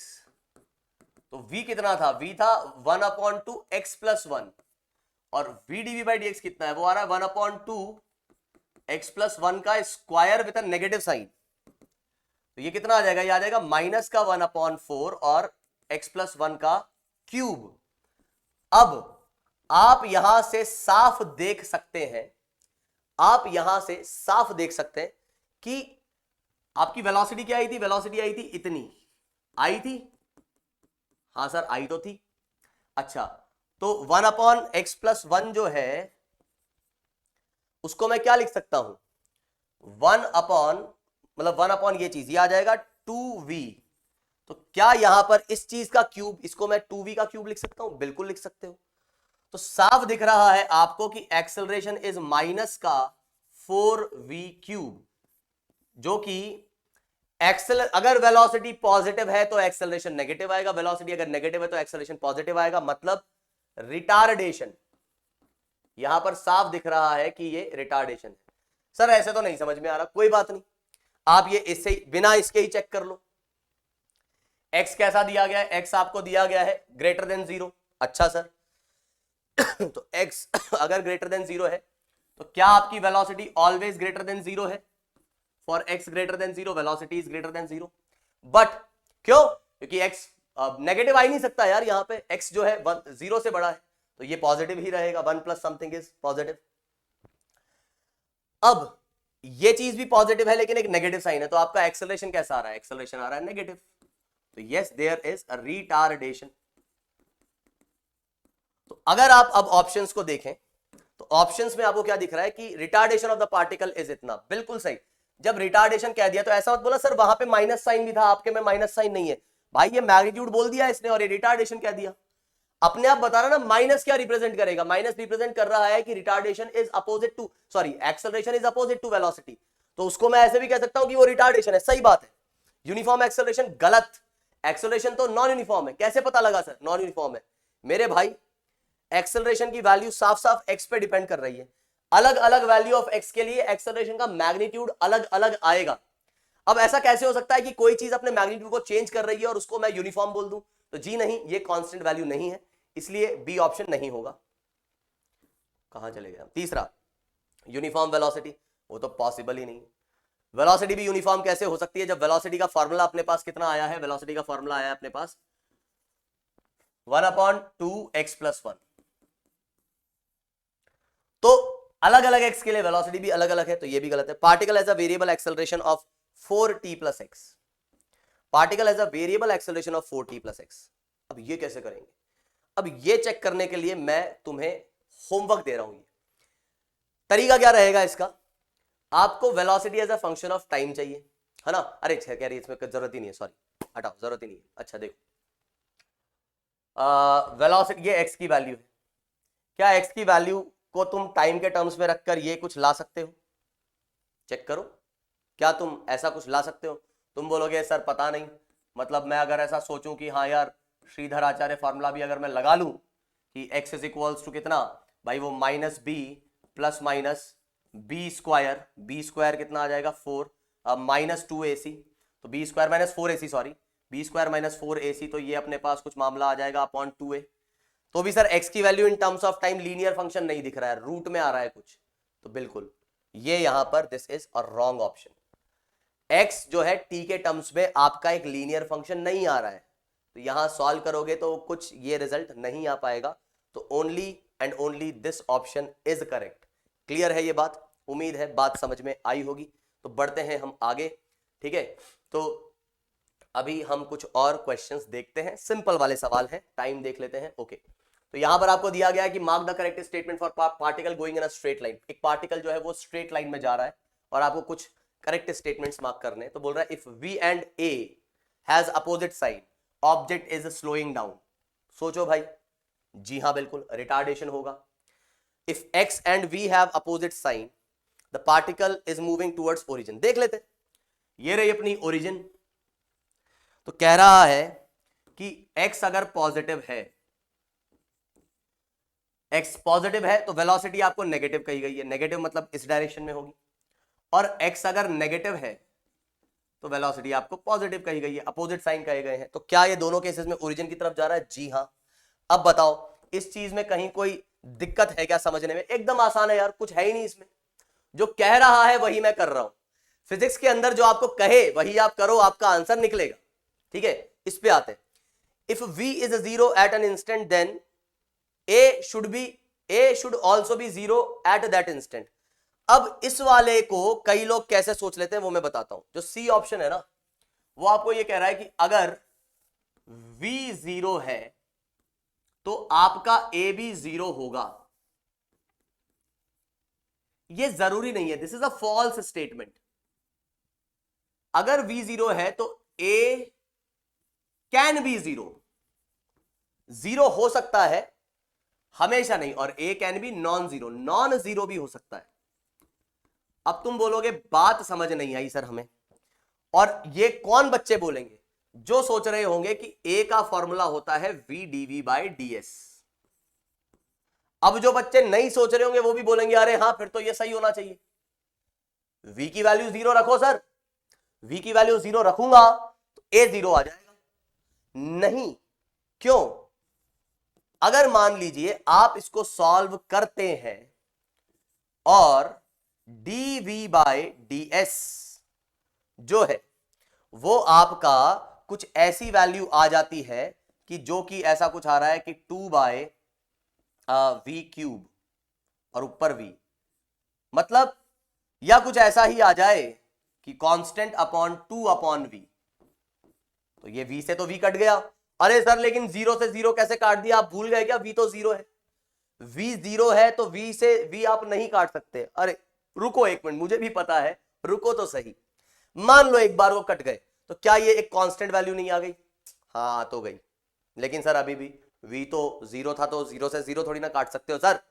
Maths हमेशा, आप तो मैथ्स बिल्कुल ही जो है रूल्स भूल ही रहे हो। कभी कहते हो mathematics is the language of physics, और फिर उस लैंग्वेज को ही आप तोतला कर दे रहे हो, है ना? ऐसे कैसे सर, ऐसे थोड़ी ना काम चलेगा। रुको तो सही, मान लो कट जाता है, ठीक है मान लिया, तो ये कितना आ जाएगा? कांस्टेंट आ जाएगा। मतलब एक्सेलरेशन तो वेलोसिटी पे डिपेंड कर ही नहीं रहा। हाँ ठीक है, आपने बोला तो ये समझ में आ गया, लेकिन वी वांट एन एग्जांपल।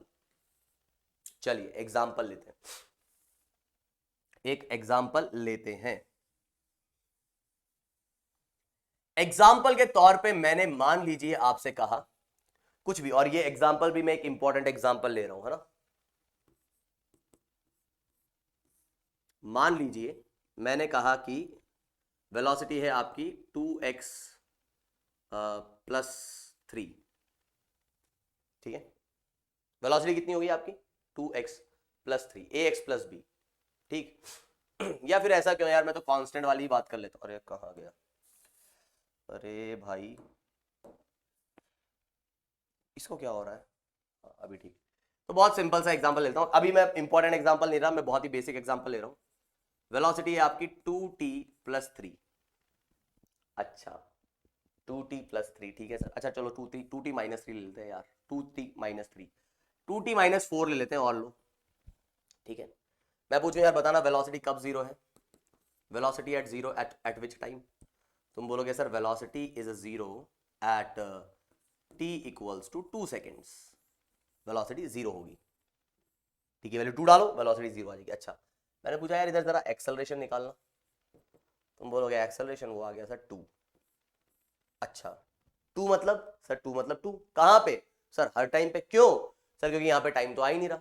अच्छा टाइम नहीं आ रहा? हाँ सर टाइम तो नहीं आ रहा। एक्सेलरेशन की वैल्यू 2 कहां? हर टाइम पे, मतलब t = 2 पे भी। तो ये किसने कहा कि जब वेलोसिटी 0 होगी तो एक्सेलरेशन 0 होगा? जी नहीं, नहीं होगा।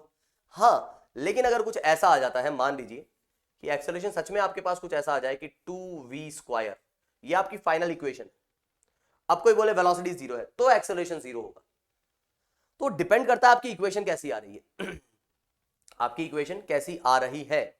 और आप तो ये भी जानते हो यार, मोशन अंडर ग्रेविटी में कांस्टेंट एक्सेलरेशन की जब बात होती है, तब जब आप ऊपर उछालते हो तो जब वो ऊपर जाता है तो टॉप मोस्ट पॉइंट पे उसकी वेलोसिटी 0 होती है, लेकिन एक्सेलरेशन तो ग्रेविटी ही रहता है, ग्रेविटी के इक्वल। तो एक्सेलरेशन 0 हुआ क्या? नहीं हुआ। तो इसीलिए ये जो सी ऑप्शन है, ये ध्यान रहे, if velocity is at an instant is 0 then a should also be 0 at that instant, it is wrong, it may be 0, a 0 हो सकता है लेकिन हमेशा होगा ये जरूरी नहीं है। if v is 0 for a time interval, अब एक टाइम इंटरवल के लिए v 0, ऐसा नहीं कि एक इंस्टेंट पर t1 से लेकर t2 तक v 0 ही रहा, v मतलब एक कांस्टेंट नंबर हो गया, then a is 0 for every instant within that time interval, yes true। Sir ये क्या कर दिया आपने अभी, ये तो दोनों एक, अरे नहीं दोनों एक नहीं है, यहां एक इंस्टेंट पे 0 है, तो सर यहां एक टाइम इंटरवल के लिए 0 है, उस इंटरवल में वेलोसिटी चेंज ही नहीं हो रही है, वेलोसिटी में चेंज ही नहीं हो रहा है, तो dv/dt क्या आएगा? 0। तो एक्सेलरेशन क्या आएगा? 0 आएगा उस टाइम इंटरवल में, ट्रू है। तो यहां ए बी और डी जो है वो करेक्ट आंसर आपका आएगा। क्लियर है ये बात? चलिए आगे बढ़ते हैं, एक और सवाल, एक और सवाल। इसमें बोल रहा है relation between time and distance x is this, t = ax² + bx, ठीक है? a और b are constant, the acceleration is, कोई दिक्कत नहीं, एक्सेलरेशन निकालना है, कोई दिक्कत नहीं, देखते हैं क्या करना पड़ेगा। हम जो है, हम यहां पर t अपने को दिया गया है ax² + bx, एक बार डिफरेंशिएट करते हैं, तो टाइम के रेस्पेक्ट में डिफरेंशिएशन किया तो ये आ जाएगा ax² bx तो ये तो 1 आ गया, इसका a कांस्टेंट, और 2x का कितना आ जाएगा 2x dx by D T. अरे सर अभी ऐसा ही ऐसा तो किया था अभी हमने, हाँ बिल्कुल ऐसा ही कुछ था। और ये आ जाएगा b कांस्टेंट और फिर ये dx बाई डी टी। तो सर यहां पर तो dx बाई डी टी को वेलोसिटी लिख लो, बिल्कुल लिखूंगा। तो वेलोसिटी लिख ली तो सर ये आ गया 2ax प्लस बी, बिल्कुल आ गया। और इधर आ गया सर 1, बिल्कुल आ गया। तो सर यहां पर जो है अपने पास v की जो वैल्यू आई वो आई 1/2ax प्लस बी। b की जो वैल्यू आई वो कितनी आई, वो आई 1/2ax प्लस बी। बिल्कुल v की ये वैल्यू आ गई, लेकिन हमको एक्सेलरेशन निकालना है। हाँ तो कौन सी बड़ी बात है, एक्सेलरेशन भी निकालेंगे ना हम, निकालते हैं। सर इस बार है ना आप वो dv बाई dt वाले तरीके से निकालो। v dv बाई dx से तो आपने बता ही दिया था पिछला वाला, तो इसको dv बाई dt वाले तरीके से निकालो, निकाल लेंगे चलो। तो dv बाई dt पहले क्या दिख रहा है, पावर, तो पावर का डिफरेंशिएशन, पावर चेन रूल लगा रहा हूं मैं। तो पावर का हो गया -1 -1 -2, पावर का डिफरेंशिएशन हो गया सर। अब अंदर वाले की बारी है, तो 2a कांस्टेंट है, x का differentiation with respect to t वो आ जाएगा dx बाई dt, और b का कितना आ गया 0। तो ये आपके पास कितना आ गया, ये आ गया माइनस का 2a upon 2ax plus b का स्क्वायर, और dx बाई dt कितना है, dx बाई dt तो वेलोसिटी है, और वेलोसिटी कितनी है, वेलोसिटी है अपने पास 1/2ax प्लस बी। तो देखो वैसा ही कुछ आ गया, वही 1 माइनस का 1 क्यूब में पावर, पावर क्यूब वाली वही रिजल्ट आ रहा है। हाँ आ तो रहा है, ठीक है आ तो रहा है सर, लेकिन एक बार थोड़ी सी और प्रैक्टिस करनी पड़ेगी। बिल्कुल करें आप, प्रैक्टिस ही तो परफेक्ट बनाती है, आपको पता होगा। तो यहां पर और गलतियां होंगी, उससे घबराना नहीं है, लेकिन काम करते रहना है। तो ये मामला जो है आपका इधर से सेट हो गया। अब देखो ये आपका एक्सेलरेशन आ गया, आ गया क्या, हाँ सर आ तो गया। तो माइनस का 2a, और आपको साफ साफ दिख रहा है कि वेलोसिटी, इसकी वैल्यू, इसको क्या लिख सकते हो आप, v लिख सकते हो।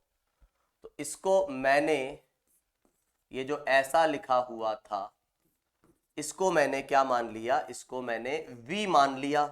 तो क्या एक्सेलरेशन आपके पास ये नहीं आ गया, बिल्कुल आ गया सर। तो क्या आपका आंसर जो है, कुछ गड़बड़ हुई क्या, कुछ गड़बड़ हुई, कुछ गड़बड़ हुई, कुछ गड़बड़ हुई, कुछ गड़बड़ हो चुकी है ऑलरेडी। एक मिनट, शायद यहाँ पे b नहीं है, तो एक बार मैं देख लेता हूं। 2ax प्लस बी,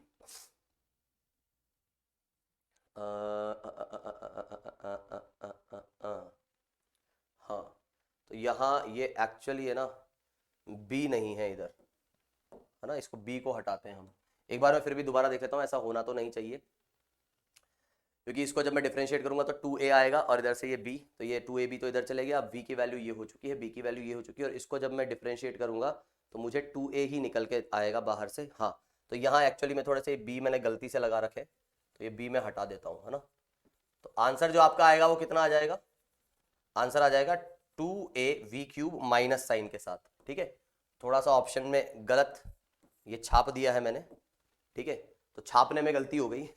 तो यहाँ पर आंसर आएगा माइनस का 2a v³ सर ये तो वैसा ही सवाल था आपने जो दिया था, हाँ बिल्कुल ये वैसा ही सवाल है, इसमें कुछ खास नहीं है, आगे बढ़ा जाए, है ना। वैसे मुझे ये होमवर्क में देना चाहिए था। तो इस टाइप के सवाल आपके कुछ रहेंगे, है ना। फिर भी शायद तुम कहोगे कि सर लेकिन यार मतलब और भी तो आप थोड़ा सा कुछ बताइए, थोड़ा सा कुछ, ये ऐसे सवाल क्यों।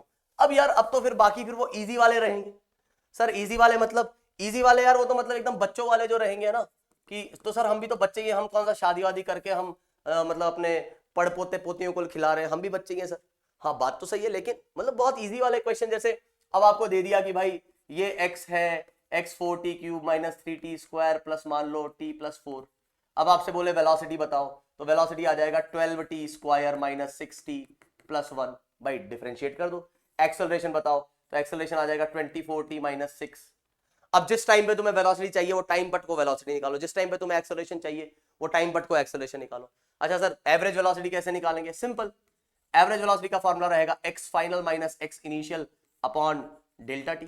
मतलब जिस टाइम पे एवरेज पूछा है, जैसे 0 से 3, तो 3 सेकंड पे x फाइनल निकालो, 0 सेकंड्स पे x निकालो और अपॉन 3 कर दो। ऐसे ही एवरेज एक्सेलरेशन में भी यही कर दो कि v final minus v initial upon t। ये तो अब फॉर्मूला बेस्ड सवाल हो गए ना। जैसे तुम्हें बोले 4 से लेकर 6 सेकंड्स तक एवरेज एक्सेलरेशन क्या होगा? तो पहले वेलोसिटी की इक्वेशन निकालेंगे, पहले हम वेलोसिटी की इक्वेशन निकालेंगे, क्योंकि एवरेज एक्सेलरेशन निकालना है 4 से लेकर 6 सेकंड तक, तो पहले वेलोसिटी की इक्वेशन निकाली जाए। जैसे एक सवाल कर ही लेते हैं यार, नहीं तुम बोलोगे यार सर ऐसे नहीं यार, ऐसे नहीं, एक सवाल कर ही लेते हैं। तुमसे कहा find average acceleration, find average acceleration for the time interval 0 से 2, तो क्या करेंगे? ऐसा नहीं कि तुम यहां 2 रख दोगे और खुश हो जाओगे कि 24 इंटू 2 माइनस 6, जी नहीं। आप एवरेज एक्सेलरेशन निकालने के लिए पहले आप बताएंगे कि वेलोसिटी एट 2 सेकंड्स कितनी होगी, तो ये आएगा 12 और 48 माइनस 6 टू 12, ठीक है, और प्लस 1, तो ये आ गया अपने पास 36 प्लस 1 37। फिर आप वेलोसिटी निकालेंगे t इक्वल्स टू 0 पे, जो आ जाएगी आपकी 1, और टाइम इंटरवल आपका आ जा रहा है कितना? 2, और अब आप एवरेज एक्सेलरेशन निकालेंगे। अब बताओ इसमें कोई दिक्कत है क्या? कोई दिक्कत नहीं है मेरे भाई, सीधे बस आप यहां से वेलोसिटी फाइनल जो है आपकी 37, इनिशियल जो है 1 अपॉन 2, तो ये आ गया 36 बाय 2, ठीक है, तो ये आ गया आपके पास 18 मीटर पर सेकेंड स्क्वायर। खत्म, खत्म, कुछ नहीं है इसमें। तो ऐसे सवाल तो हो ही जाएंगे, ठीक है। तो ये ध्यान रहे कि इंस्टेंटेनियस वेलोसिटी पूछ रहा है तो डिफरेंशिएट करके काम होगा, एक्सेलरेशन इंस्टेंटेनियस पूछ रहा है तो डिफरेंशिएट करके काम होगा, एवरेज पूछ रहा है तो आपको फाइनल इनिशियल वैल्यूज रख के वो काम करना पड़ेगा। और अब हम फाइनली मूव कर गए हैं कहां पर? यूनिफॉर्मली एक्सेलरेटेड मोशन पर। तो अब आपको ध्यान जो रखना है, टाइम कितना है? ओके, तो we have 25 minutes more left. तो यूनिफॉर्मली एक्सेलरेटेड मोशन, इसका क्या मतलब होता है भाई साहब? इसका मतलब होता है कि आपका एक्सेलरेशन जो है वो एक कांस्टेंट क्वांटिटी है, ना ही मैग्नीट्यूड और ना ही डायरेक्शन, ये चेंज नहीं हो रहा है। एग्जाम्पल अगर आप देखेंगे तो एग्जाम्पल भाई जब भी एक्सेलरेशन कांस्टेंट आ जाएगा, जैसे मैंने कहा 4 मीटर पर सेकेंड स्क्वायर, तो जी हाँ ये कांस्टेंट है। मैंने कहा एक्सेलरेशन इज 2t, जी नहीं ये कांस्टेंट नहीं है। क्यों? क्योंकि टाइम के साथ एक्सेलरेशन चेंज हो रहा है। एक्सेलरेशन इज मान लो 2 अपॉन v स्क्वायर, जी नहीं ये भी नहीं है। एक्सेलरेशन इज 2x प्लस 3, जी नहीं ये भी नहीं है, क्योंकि अलग अलग वैल्यू ऑफ x के लिए एक्सेलरेशन अलग होगा, अलग अलग वैल्यू ऑफ v के लिए एक्सेलरेशन अलग होगा। एक्सेलरेशन तो वेलोसिटी में चेंज आएगा, वेलोसिटी में चेंज आएगा तो एक्सेलरेशन में भी फिर चेंज आएगा इसके अकॉर्डिंग। नहीं क्या भाई, टाइम बदल रहा है तो एक्सेलरेशन बदला, यूनिफॉर्म नहीं। वेलोसिटी तो बदलेगी ही जब एक्सेलरेशन है, तो वेलोसिटी बदली तो ये वैल्यू भी बदलेगी, तो एक्सेलरेशन भी बदलेगा, तो यूनिफॉर्म नहीं है। और यहां पर भी x बदलने के साथ वो नहीं। और एग्जांपल अगर आप देखें तो acceleration due to gravity, gravity में क्या होता है? वहां भी एक्सेलरेशन g होता है और वो डाउनवर्ड्स होता है, कांस्टेंट, हमेशा नीचे लगेगा, हमेशा एक कांस्टेंट वैल्यू लगेगी। खैर, हमको जो ध्यान रखना है यहां पर वो ये ध्यान रखना है कि जब भी अपना कांस्टेंट एक्सेलरेशन होगा, मैं इसको यहां लिख देता हूं, जब भी अपना कांस्टेंट एक्सेलरेशन होगा तो अपनी 3 इक्वेशन जिंदाबाद है। कौन कौन सी है भाई साहब? वो है v is equals to u plus a t, अरे सर ये तो 9वीं से पढ़ते हुए आ रहे हैं। s is equals to u T plus half A T square, और v square is equals to u square plus 2as। ये 3 इक्वेशन आपको याद ही है ना, ये तीनों तो याद है ही, तो इसके अलावा हम और याद करेंगे, ये तीनों तो याद है। यहां पर u क्या है? u है आपका इनिशियल वेलोसिटी, v क्या है? v है आपकी फाइनल वेलोसिटी, s क्या है? वो डिस्टेंस नहीं है, अक्सर बच्चे गलती करते हैं, ये है डिस्प्लेसमेंट, और a क्या है? ये है एक्सेलरेशन, ये है आपका एक्सेलरेशन, और t क्या है? t है आपका टाइम। साइन कन्वेंशन यहां यूज करना पड़ेगा। अगर आप इस डायरेक्शन में बात करते हैं, इसको आप पॉजिटिव लेते हैं तो ये डायरेक्शन वाले सभी नेगेटिव होंगे, इसको आप अगर नेगेटिव लेते हैं तो ये वाले डायरेक्शन वाले सभी पॉजिटिव होंगे। तो एक साइड को आपने पॉजिटिव ले लिया तो दूसरा साइड नेगेटिव, ये बात हो जाती है motion in a straight line में। वर्टिकल में हो रहा है तो भी यही कहानी, ऊपर पॉजिटिव तो नीचे नेगेटिव। इस तरीके से जो है हम यहां पर चीजों को लेकर के चलेंगे, ठीक है। अब यहां अगर देखा जाए तो इसके डेरिवेशन की हम सबसे पहले बात करेंगे, और डेरिवेशन में हमारा सबसे पहले है कैलकुलस वाला मेथड। कैलकुलस वाला मेथड वही जो हमें सिखाता है कि एक्सेलरेशन को इंटीग्रेट करके वेलोसिटी मिलती है, वेलोसिटी को इंटीग्रेट करके पोजीशन मिलती है। तो एक एक करके बात करते हैं हम। तो डेरिवेशन बाय कैलकुलस, तो पहली इक्वेशन हम डिराइव करते हैं। तो फर्स्ट इक्वेशन ऑफ मोशन। अब ध्यान से सुनना, जो भी बात आप सुनो इधर, ठीक है, क्योंकि ये जो डेरिवेशन मैं यहां पे कर रहा हूं, इसका जो कंसेप्ट है वो आपके आगे तक यूज होगा जब भी आपको वेरिएबल एक्सेलरेशन भी दिया जाएगा। तो हम जानते हैं कि अगर हमें एक्सेलरेशन की बात की जाए तो एक्सेलरेशन को dv बाई dt लिखा जा सकता है और dv को लिखा जा सकता है a dt। अब इसका क्या मतलब हुआ? इसका सेम वैसा ही मतलब हुआ जो बात मैंने आपको dx is equals to v dt के लिए कही थी। मतलब यह है कि अगर कोई यूनिफॉर्मली एक्सेलरेटेड मोशन है और इस दौरान कुछ एक्सेलरेशन है इस डायरेक्शन में, तो आप इस बात को समझें कि यहां पर एक छोटे से टाइम इंटरवल dt में इस एक्सेलरेशन की वजह से, एक्सेलरेशन का मतलब वेलोसिटी में चेंज आया होगा। तो अगर यहां पे वेलोसिटी कुछ v इनिशियल है तो यहां कुछ v फाइनल हो गई होगी और वेलोसिटी का जो चेंज है उसे dv कहा जाएगा, क्योंकि टाइम इंटरवल बहुत छोटा है। तो वो जो dv चेंज है वो आता है a इंटू dt। अब ये पूरे टाइम इंटरवल को आप छोटे छोटे टुकड़ों में तोड़ दोगे तो हर छोटे टुकड़े में change in velocity is dv। हर छोटे टुकड़े में change in velocity is what? It is dv। तो आप इस बात को समझे, वही बूंद बूंद सागर बनता है। मतलब यहां से वेलोसिटी कुछ थी इसकी इनिशियल, थोड़ा सा चेंज, थोड़ा सा चेंज, थोड़ा सा चेंज, थोड़ा सा चेंज, थोड़ा थोड़ा थोड़ा थोड़ा चेंज आते आते आते आते आते वो बहुत बड़ा चेंज हो गया और यहां पहुंचते पहुंचते वेलोसिटी कुछ फाइनल हो चुकी है ना। जैसे मैंने कहा यार मैं 10 रुपए लेके बैठा था, अभी कितने रुपए लेके बैठा था? 10 रुपए लेके बैठा था। मुझे कोई जो है बार बार क्या किए जा रहा है, 1 रुपया मुझे दिए जा रहा है। तुम बोलोगे सर भिखारी कहीं फुटपाथ पे तो नहीं खड़े थे, जो भी मानो, है ना। तो 1 रुपया कोई मुझे बार बार दिए जा रहा है। 1 रुपया, थोड़ा सा चेंज आया, आते आते आते आते आते आते आते आते मतलब मेरे पास मान लो अभी मुझे किसी ने 10 बार 100 रुपए दे दिए, सॉरी 10 बार 1-1 रुपया दे दिया, तो टोटल कितने रुपए और आ चुके हैं मेरे पास? एक एक एक एक एक एक 10 बार ऐड करूंगा तो 10 रुपए, नहीं 100 बार बोला ना मैंने, हाँ, तो 100 बार 1-1 रुपए मुझे मिल गए, तो 100 बार 100 रुपए और एक्स्ट्रा मिल गए। तो अभी मेरे पास कितना हो चुका होगा? 110। 10 रुपए थे, 100 रुपए और मिल गए, है ना, तो ये 110 रुपए। अब बात ये है कि वो जो चेंज था ये छोटा सा चेंज था, लेकिन उस छोटे छोटे चेंज को ऐड करने पर जो फाइनल चेंज आया 100 रुपए का, वो एक बहुत बड़ा चेंज है। कैसे निकाला? ऐड करके निकाला। सर यार क्या बकवास कर रहे हो आप भी, ऐड करके निकाला है और कैसे निकाला है? हाँ तो बस यहां भी मैं वही बोल रहा हूं, अगर आपको टोटल चेंज निकालना है, जैसे यहां पर वो 10 रुपए से 110 रुपए हो गए, तो वो चेंज जो था कितने का था? 100 का। कैसे निकला था? वो निकला था ऐड करके उन छोटी छोटी वैल्यूज को। तो यहां पर भी जब आप इंटीग्रेट करोगे, ये टाइम के रेस्पेक्ट में हो रहा है, तो ये आएगा टी इनिशियल, या आप ऐसे भी कह सकते हो, देखो ये जरूरी नहीं कि टी इनिशियल आपका 0 ही हो, लेकिन आप अगर इसको 0 लेके चलते हो, टी इक्वल्स टू 0 पे, टाइम के रेस्पेक्ट में हो रहा है इसलिए टाइम की लिमिट, तो t की वैल्यू 0, उस वक्त आपको मान लो v की वैल्यू पता है, वो है u, मतलब v की लिमिट लगेगी। v की वैल्यू कितनी है उस वक्त जब t की वैल्यू 0 है, तो v की वैल्यू कितनी है? u। और किसी टाइम t पर v की वैल्यू हमें निकालनी है, उसको मैंने v बोल दिया। v की वैल्यू कितनी है? v। कई लोग इसको सिर्फ ऐसे भी लिख देते, वो अपने आप अंडरस्टूड है कि initial value of velocity is u और ये v। इधर 1 है, तो 1 का जो इंटीग्रेशन आएगा वो आएगा v, और लिमिट आएगी अपने पास कहां से कहां तक? u से v तक की।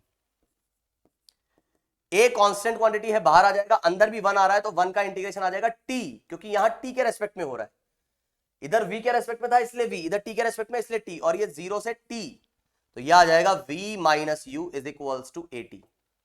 और यहां से आपके पास जो रिजल्ट आएगा वो आ जाएगा v is equals to u plus at। खत्म। ये आपका एक्सेलरेशन को, dv को इंटीग्रेट करें, क्या मिला जरा इधर देखना, चेंज इन वेलोसिटी, याद है 10 से 110, तो उस चेंज को इंटीग्रेट करने पर आपको क्या मिला था? चेंज इन द रुपया 100। तो यहां पर भी इसको इंटीग्रेट करने पर आपको क्या मिला? Change in velocity, change in velocity. तो कुछ ये कहानी आपकी हो जाएगी इस तरीके से, ये इसका डेरिवेशन हो गया। चलो आगे बढ़ते हैं। तो सर फिर तो सेकंड इक्वेशन भी डिराइव होती होगी, बिल्कुल। सेकंड इक्वेशन ऑफ मोशन, क्या बोलते हैं इसको? Equation of motion. एक है लॉज ऑफ मोशन और एक क्या है, एक है इक्वेशन ऑफ मोशन। ये क्या है, ये है लॉज, सॉरी ये है इक्वेशन ऑफ मोशन। तो अब हम जान चुके हैं कि किसी भी टाइम v पर वेलोसिटी कितनी होगी, तो ये इनिशियल वेलोसिटी, ये कांस्टेंट एक्सेलरेशन, तो ये t। अब कोई कहेगा यार v को मैं लिख सकता हूं ds upon dt। Sir s क्यों लिख रहे हो, x या y या z क्यों नहीं लिख रहे? क्योंकि x y z कुछ भी हो सकता है, तो उसको s से रिप्रेजेंट कर दिया, तो यहां पर ds कितना आ जाएगा, वो आ जाएगा u plus a T into D T. अब ये वही बात है, ये क्या है, ये v है मेरे भाई, तो हमने लिखा था ना भाई dx is equals to vdt, तो dx की जगह बस ds ने ले ली है vdt। अब क्या करेंगे, इंटीग्रेट, तो t इक्वल्स टू 0 पे ये अपने पोजीशन पे था s इनिशियल, इसकी पोजीशन थी कुछ इनिशियल पोजीशन, किसी टाइम t पे ये अपने पोजीशन पे था फाइनल पोजीशन पे। 1 का इंटीग्रेशन कितना आएगा, s, s इनिशियल से s फाइनल, पोजीशन बोल रहा हूं मैं s को, और ये कितना आ जाएगा, ये आ जाएगा अपने पास। अच्छा तुम x भी बोल सकते हो, क्या पता तुम्हारे बुक्स में कैसे लिखा हो यार, तो मैं इसको x के टर्म्स में लिख देता हूं, नहीं तुम कंफ्यूज होते रहोगे फिर। तो x इनिशियल और x फाइनल, और यहां पर इंटीग्रेशन आ जाएगा x, और ये कितना आ जाएगा, x इनिशियल से x फाइनल। u तो एक कांस्टेंट क्वांटिटी है, तुम बोलोगे सर काहे को कांस्टेंट क्वांटिटी है? मेरे भाई अगर मोशन आपका स्टार्ट हो गया तो एक पर्टिकुलर मोशन में मान लो तुम t इक्वल्स टू 0 पे तुम्हारी वेलोसिटी थी 0, तो अब चाहे 10 सेकंड गुजर चुके हो, 20 सेकंड गुजर चुके हो, तुमसे कोई पूछे भैया तुम्हारी t इक्वल्स टू 0 पे कितनी वेलोसिटी थी, तुम बोलोगे यार वो तो 0 ही थी। जिस वेलोसिटी में एक बार चल लिया t इक्वल्स टू 0 पे, अब उसको थोड़ी ना मैं बदल सकता हूं, मैं अपने आगे आने वाली वेलोसिटीज को बदल सकता हूं, जो जिससे मैं चला वो तो हमेशा वही रहेगी, है ना, वो तो हमेशा वही रहेगी। भाई मेरा जो जन्म है वो मान लो मेरा 1990 में है, 1990 में मैं पैदा हुआ। अब बोल रहे कोई बोले अरे अभी तो 2021 चल रहा है, तुम बोलो यार मेरा जन्म तो 1990, भाई जो तुम जब स्टार्ट हुए थे, जब तुम पैदा हुए थे, वो टाइम तो अब एक फिक्स्ड वैल्यू है ना, उसको थोड़ी ना तब बदल सकते हो तुम। तो मोशन एक बार चल गया, जितने स्पीड से वो एक बार चल लिया, वो तो एक कांस्टेंट वैल्यू है ना, उसको थोड़ी ना बदला जा सकता है। ठीक है, तुम बोलो नहीं अभी तो 2021 चल रहा है, तो थोड़ा सा, खैर इंडिया है, फर्जीवाड़े चलते हैं, है ना, फर्जीवाड़े चलते हैं इंडिया में, खैर चलो। तो u कांस्टेंट, तो 1 का इंटीग्रेशन आ जाएगा t, a कांस्टेंट है, एक्सेलरेशन कांस्टेंट है भैया, equation of motion constant acceleration की बात हो रही है, तो ये आ जाएगा t स्क्वायर बाय 2, और लिमिट आ जाएगी 0 से t तक। लिमिट कहां से कहां तक की आ जाएगी, 0 से t। एक बार रखेंगे हम x फाइनल, एक बार रखेंगे हम x इनिशियल, यहां पर एक बार रखेंगे हम t अपर लिमिट, और एक बार हम रखेंगे लोअर लिमिट जो कि 0 है। तो ये क्या आ गया, ये change in position, change in position ही तो डिस्प्लेसमेंट होता है, तो ये लो साहब, ये आपकी सेकंड इक्वेशन आ गई है। सेकंड इक्वेशन आ गई, बिल्कुल आ गई। तो इसी तरीके से थर्ड भी आ जाएगी। थर्ड कैसे निकालेंगे, थर्ड जो है, थर्ड इक्वेशन ऑफ मोशन, ये डेरिवेशन देख रहे हैं हमारा, third equation of motion by pure calculus method. Third equation of motion में हम क्या करेंगे, एक्सेलरेशन जो है वो क्या होता है, वो v dv बाय dx भी होता है, या ds भी होता है, जैसा तुम बोलो। तो इसको मैं ऐसा लिख सकता हूं, v dv is equals to a dx। अब इस बात से ये समझना है कि जब भी आपके पास कुछ इक्वेशन आ रही है, तो अगर v के रेस्पेक्ट में आप इंटीग्रेट करोगे तो v इधर ही होना चाहिए, ऐसा नहीं v को उधर ले जाओ। तो सर इधर x के रेस्पेक्ट में इंटीग्रेट कर रहे हैं तो इधर x होना चाहिए था, a क्या कर रहा है यहां पर, कांस्टेंट से कोई लेना देना नहीं, कांस्टेंट इंटीग्रेशन पे कोई असर नहीं डालेगा। इंटीग्रेशन एक वेरिएबल क्वांटिटी का होता है, तो जिसके रेस्पेक्ट में हो रहा है इंटीग्रेशन वही क्वांटिटी रखी जाए। तो यहां x तो कांस्टेंट है, इसलिए कोई दिक्कत क्रिएट नहीं करेगा। लिमिट किसकी लगेगी, x की लिमिट लगेगी, तो x इनिशियल से x फाइनल, और यहां v की लिमिट लगेगी। तो जब इनिशियल पोजीशन पे जो वेलोसिटी थी उसको मैंने कहा u, फाइनल पोजीशन पे जो वेलोसिटी थी उसको कहा मैंने v, तो इधर v की पावर 1 है, तो ये आ जाएगा v स्क्वायर बाय 2, और u से v, और इधर ये a कांस्टेंट है, तो 1 का इंटीग्रेशन आ जाएगा x, और लिमिट आ जाएगी अपने पास x इनिशियल से x फाइनल। और हम यहां पर अब क्या बोल देंगे, एक बार रखेंगे अपर लिमिट, एक बार रखेंगे हम लोअर लिमिट अपॉन 2, और यहां पर ऐसे ही एक बार हम रखेंगे अपर लिमिट और एक बार रखेंगे लोअर लिमिट। तो ये जो पूरा मामला आ जाएगा, ये आ जाएगा अपना ये चीज, और ये आ जाएगा s इंटू 2, तो आ गया v square is equals to u square plus 2as। तो ये आ गई आपके पास थर्ड इक्वेशन, टाइम देख लो एक बार, ठीक है, ये आ गई आपके पास क्या, थर्ड इक्वेशन। ठीक है, इसके बाद हम ये ग्राफिकल मेथड देखेंगे कि ग्राफिकली कैसे आप डिराइव कर सकते हो। अच्छा, ग्राफिकली कैसे डिराइव कर सकते हैं, बताओ सर कैसे डिराइव कर सकते हैं। चलो देखते हैं, ग्राफ्स वैसे हम आगे देखेंगे, लेकिन थोड़ा सा यहां पर समझते हुए चले इसे। तो अगर मैं बात करता हूं किसकी, अगर मैं बात करता हूं यहां पर, या ऐसा करते हैं, ग्राफिकल मेथड है ना, हम आज नहीं करते, जब मैं आपको ग्राफ पढ़ाऊंगा तो इसका ग्राफिकल मेथड तभी समझा दूंगा ना, इसको अभी छोड़ देते हैं। नहीं यार, तुम बोलोगे कि सर आपने ग्राफ तो बताया ही नहीं कि क्या चीज क्या रिप्रेजेंट करती है ना, और आप सीधे सीधे ये बात कर रहे हो, तो ग्राफिकल मेथड अभी हम छोड़ देते हैं, हम ग्राफ की डेरिवेशन बाद में देख लेंगे। अभी आपको क्या क्या ध्यान रखना है, अभी आपको यह ध्यान रखना है कि v is equals to u plus a t, ये तो है ही, ये पहली इक्वेशन है। s is equals to u T plus half A T square, ये आपकी दूसरी इक्वेशन है। लेकिन यहां मैं आपको एक और इक्वेशन याद करने को बोलूंगा, क्या है वो, t की वैल्यू जो है आपके पास, t की वैल्यू, या चलो एक और इक्वेशन में याद करने को बोलूंगा, जो मैं कहूंगा कि आप u की वैल्यू एक बार देखें। तो u की वैल्यू कितनी आ रही है भाई, u की वैल्यू आ रही है v minus A T from first equation, u की value is v minus A T from first equation. तो मैं यहां पर इसको मैं यहां लिख देता हूं, ठीक है। तो u की जगह मैंने कितना लिख दिया, v माइनस ए टी, तो U T plus half A T square, तो यह आ गया V T minus A T square plus half A T square, और आपके पास फिर यह आ गया वी टी माइनस का हाफ, सॉरी प्लस का हाफ, ओ माइनस का half A T square, half A T square plus का half A T square is minus का हाफ ए टी स्क्वायर। तो ये तो याद रखते ही हो, ये इक्वेशन भी याद रखनी है कि we T minus in terms of final velocity, कई बार आपको फाइनल वेलोसिटी दी गई होती है, तो ये भी याद रखना है आपको। ये आ गई आपकी दूसरी इक्वेशन इन अनदर फॉर्म, ये तो याद ही है, ये भी याद रखो। फिर और क्या याद रखना है, सुनो, मैंने कहा u की वैल्यू आप क्या रख सकते हो फर्स्ट इक्वेशन से, सर u की वैल्यू हम रख सकते हैं यहां से v minus A T, sorry u की वैल्यू नहीं, a की वैल्यू मैं बोलता हूं, है ना, या ए टी की वैल्यू मैं बोलता हूं। ए टी की वैल्यू आप क्या रख सकते हो, तुम बोलोगे सर v माइनस यू, अच्छा v माइनस यू रख सकते हैं, बिल्कुल सर v माइनस यू रख सकते हैं। तो s को मैंने रखा, ये vt तो था ही, और ut तो ये था ही, प्लस ए टी स्क्वायर में से एक ए टी निकाला और उसको लिख दिया v माइनस यू, और एक t रह गया, वो t ही है। तो यहां से ये आ गया u plus v minus u upon 2 into t, तो ये आ जाएगा आपके पास 2u plus v minus u upon 2 into t, तो ये आ जाएगा आपके पास u plus v by 2 into t. ये भी याद रखना है। क्या बात कर रहे हो सर, अरे हाँ मेरे भाई बिल्कुल, ये बड़े इक्वेशन, काम के इक्वेशन है, ये सब हम देखेंगे आगे आने वाली क्लासेस में इनका यूटिलिटी, आज तो ऑब्वियसली नहीं हो पाएगा। तो ये जो है आपकी, ये तीनों सेकंड इक्वेशन में ही याद रख लो आप, मेजर तो ये है लेकिन ये भी याद रखनी है, ये तीनों। और यहां से एक बड़ी इंपॉर्टेंट बात मैं तुम्हें बताना चाहूं, बहुत ही शानदार और इंपॉर्टेंट बात।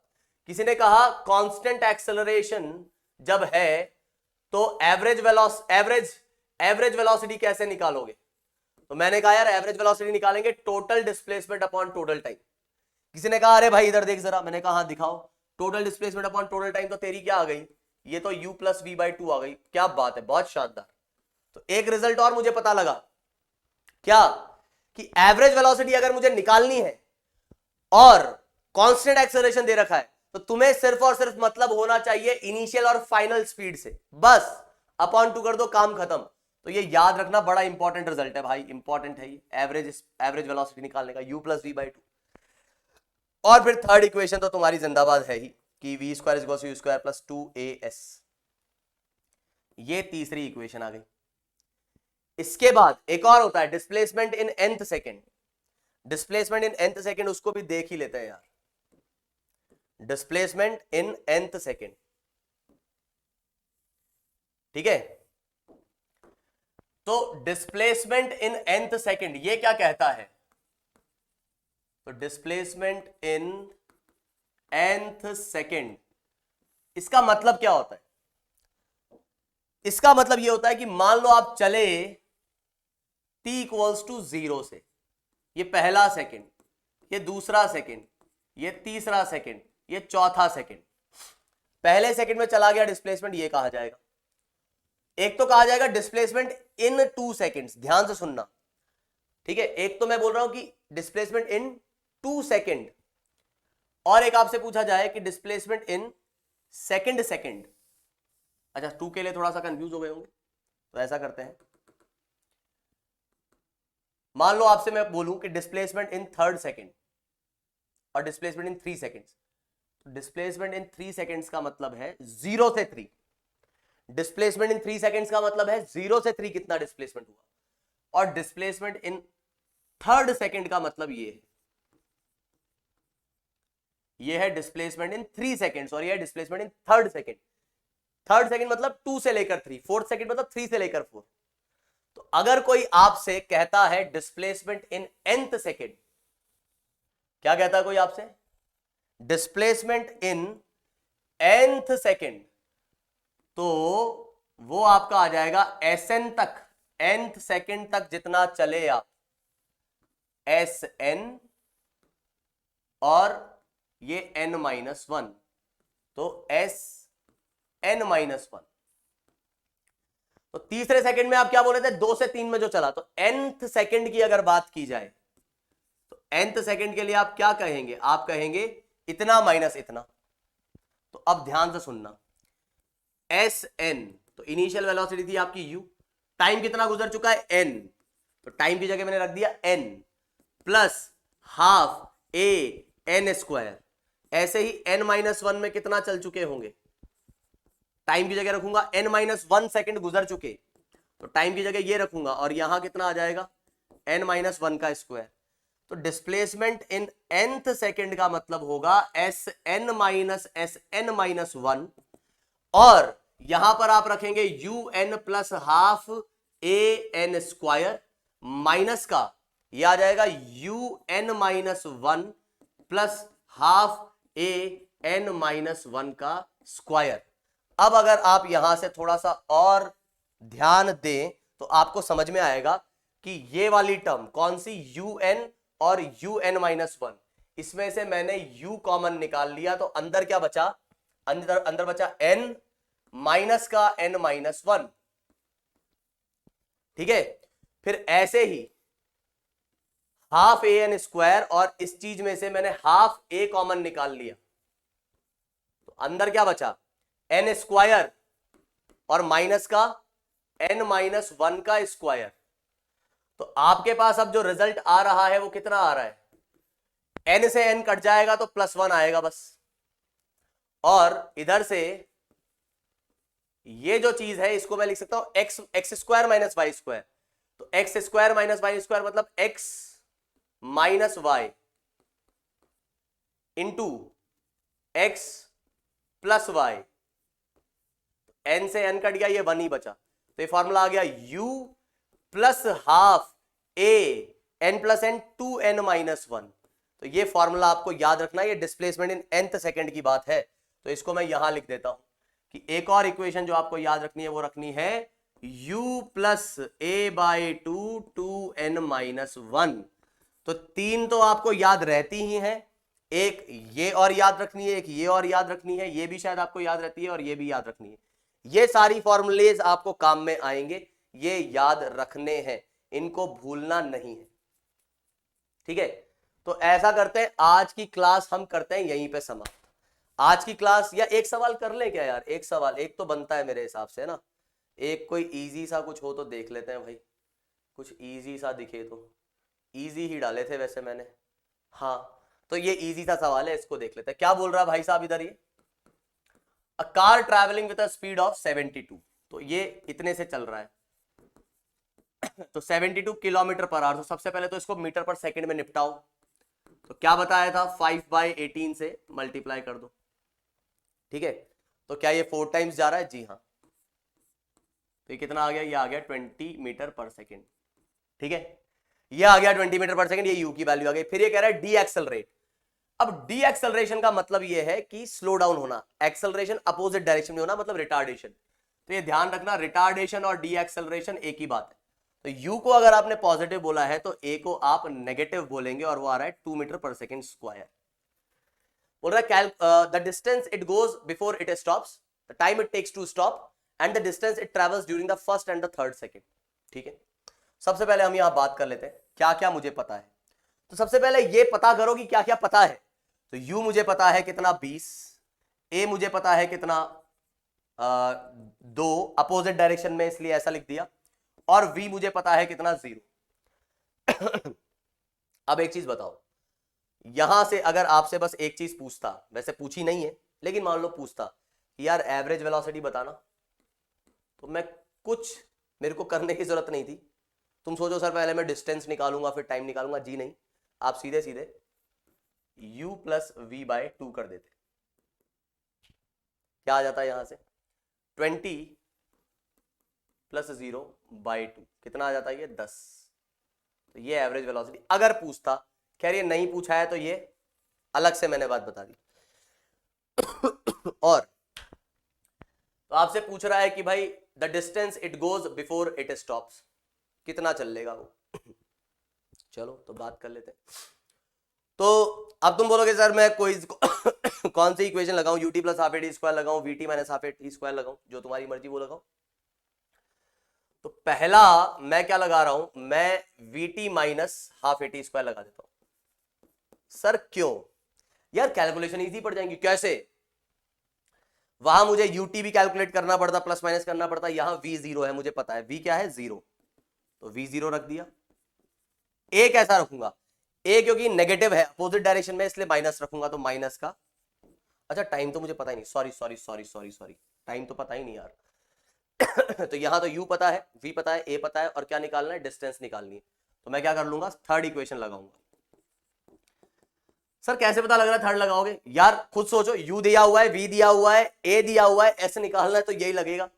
तो ये है 0, ये है आपके पास 400, एक्सेलरेशन आएगा माइनस का 2 क्योंकि अपोजिट है, और s हमें निकालना है वो पॉजिटिव है, तो ये आ जाएगा आपके पास कितना 100 मीटर। तो s आ गया 100 मीटर। ठीक है, अच्छा sir time it takes to stop, हाँ सर अब टाइम निकालने के लिए मैं क्या करूं, sir v is equals to u plus 80 लगा लूं, हाँ लगा लो, v इज इक्वल्स टू क्या u प्लस 80। तो v कितना है 0, u कितना है 20, a कितना है -2, तो टाइम कितना आ जाएगा भाई साहब 10 सेकेंड आ जाएगा। सर और क्या है, distance it travels during the first and the third second. अच्छा 10 सेकेंड में रुक रहा है, मतलब तब तक ये ऐसे ही चल रहा है। डिस्टेंस कहीं भी आ जाए तो ये ध्यान दें कि कहीं टाइम, कहीं ऐसा तो नहीं कि डायरेक्शन चेंज हुई हो। तो यहां पर आपको टाइम 10 सेकंड दे रखा है, उस दौरान ये ऐसे ही चल रहा है। तो distance in travelled in the first and third second, मतलब वो डिस्प्लेसमेंट इन nth सेकंड वाला फॉर्मूला मैं यहां लगा दूंगा। तो डिस्प्लेसमेंट इन फर्स्ट सेकंड, तो वो क्या हो जाएगा, फर्स्ट सेकंड में u plus a by 2 n minus 1। तो जब n की वैल्यू 1 है, ये nth सेकंड है, जब n की वैल्यू 1 है तो u कितना था अपने पास 20 था भाई, हाँ u था 20, a था अपने पास 2, और इसकी जगह डालना है 1। बस फॉर्मूला बेस्ड है, चीजें कुछ है ही नहीं। 2 - 1 1, ये कटा तो ये -1 है, कितना आ गया 19। तो 19 मीटर चलेगा ये पहले सेकंड में। फिर थर्ड सेकंड की बात की जा रही है, तो थर्ड सेकंड में क्या हो रहा भाई साहब, थर्ड सेकंड के अंदर वही 20 a -1 u plus a by 2, तो a की जगह माइनस, और 2 × 3 - 1, तो ये 6 - 1 5, तो ये आ जाएगा 15। तो ये 15 मीटर चला। तो सर कम क्यों चल रहा है ये तीसरे सेकंड में, क्योंकि स्लो हो रहा है, वो स्लो हो रहा है तो उसकी डिस्टेंस कम होती जाएगी, हर सेकंड में वो कम कम डिस्टेंस चलेगा। ये बात आपको यहां पर समझनी है, ठीक है। तो टाइम कितना है, कर ही लेते हैं यार, है ना। तो यहां बोल रहा है body starts from rest and is uniformly accelerated for 30 second. 30 second के लिए वो यूनिफॉर्मली एक्सेलरेटेड था। अच्छा था क्या, हाँ था। तो 30 सेकंड के लिए, तो पहले 3 सेकंड में, पहले 10 सेकंड में वो चला x1, अगले 10 सेकंड में वो चला x2, और फिर अगले 10 सेकंड में वो चला x3। अब आपसे पूछ रहा है what is the ratio of x1 x2 and x3। अब भाई रेस्ट से स्टार्ट हुआ है तो u 0 हो गया, टोटल टाइम कितना हो गया 30 सेकंड हो गया। यहां पर टाइम 10 हो चुका था, यहां टाइम 20 हो चुका था। अब कोई बोले निकालेंगे हम x1, तो ये लो निकाल लो x1। x is equal to u t plus half A T square, तो u तो 0 है, तो प्लस हाफ a और 10 का स्क्वायर। अब x2 कैसे निकलेगा? x2 निकलेगा अपने पास ये डिस्टेंस माइनस ये डिस्टेंस, तो ut प्लस हाफ a 20 का स्क्वायर माइनस हाफ a 10 का स्क्वायर। सिंपल। तो ये कितना आ जाएगा? ये आ जाएगा हाफ a निकला और 20 का स्क्वायर माइनस 10 का स्क्वायर, तो भाई साहब ये आ जाएगा अपने पास 400 माइनस 100, तो ये आ गया 300। ठीक है। ऐसे ही x3, तो x3 क्या बोलेंगे हम?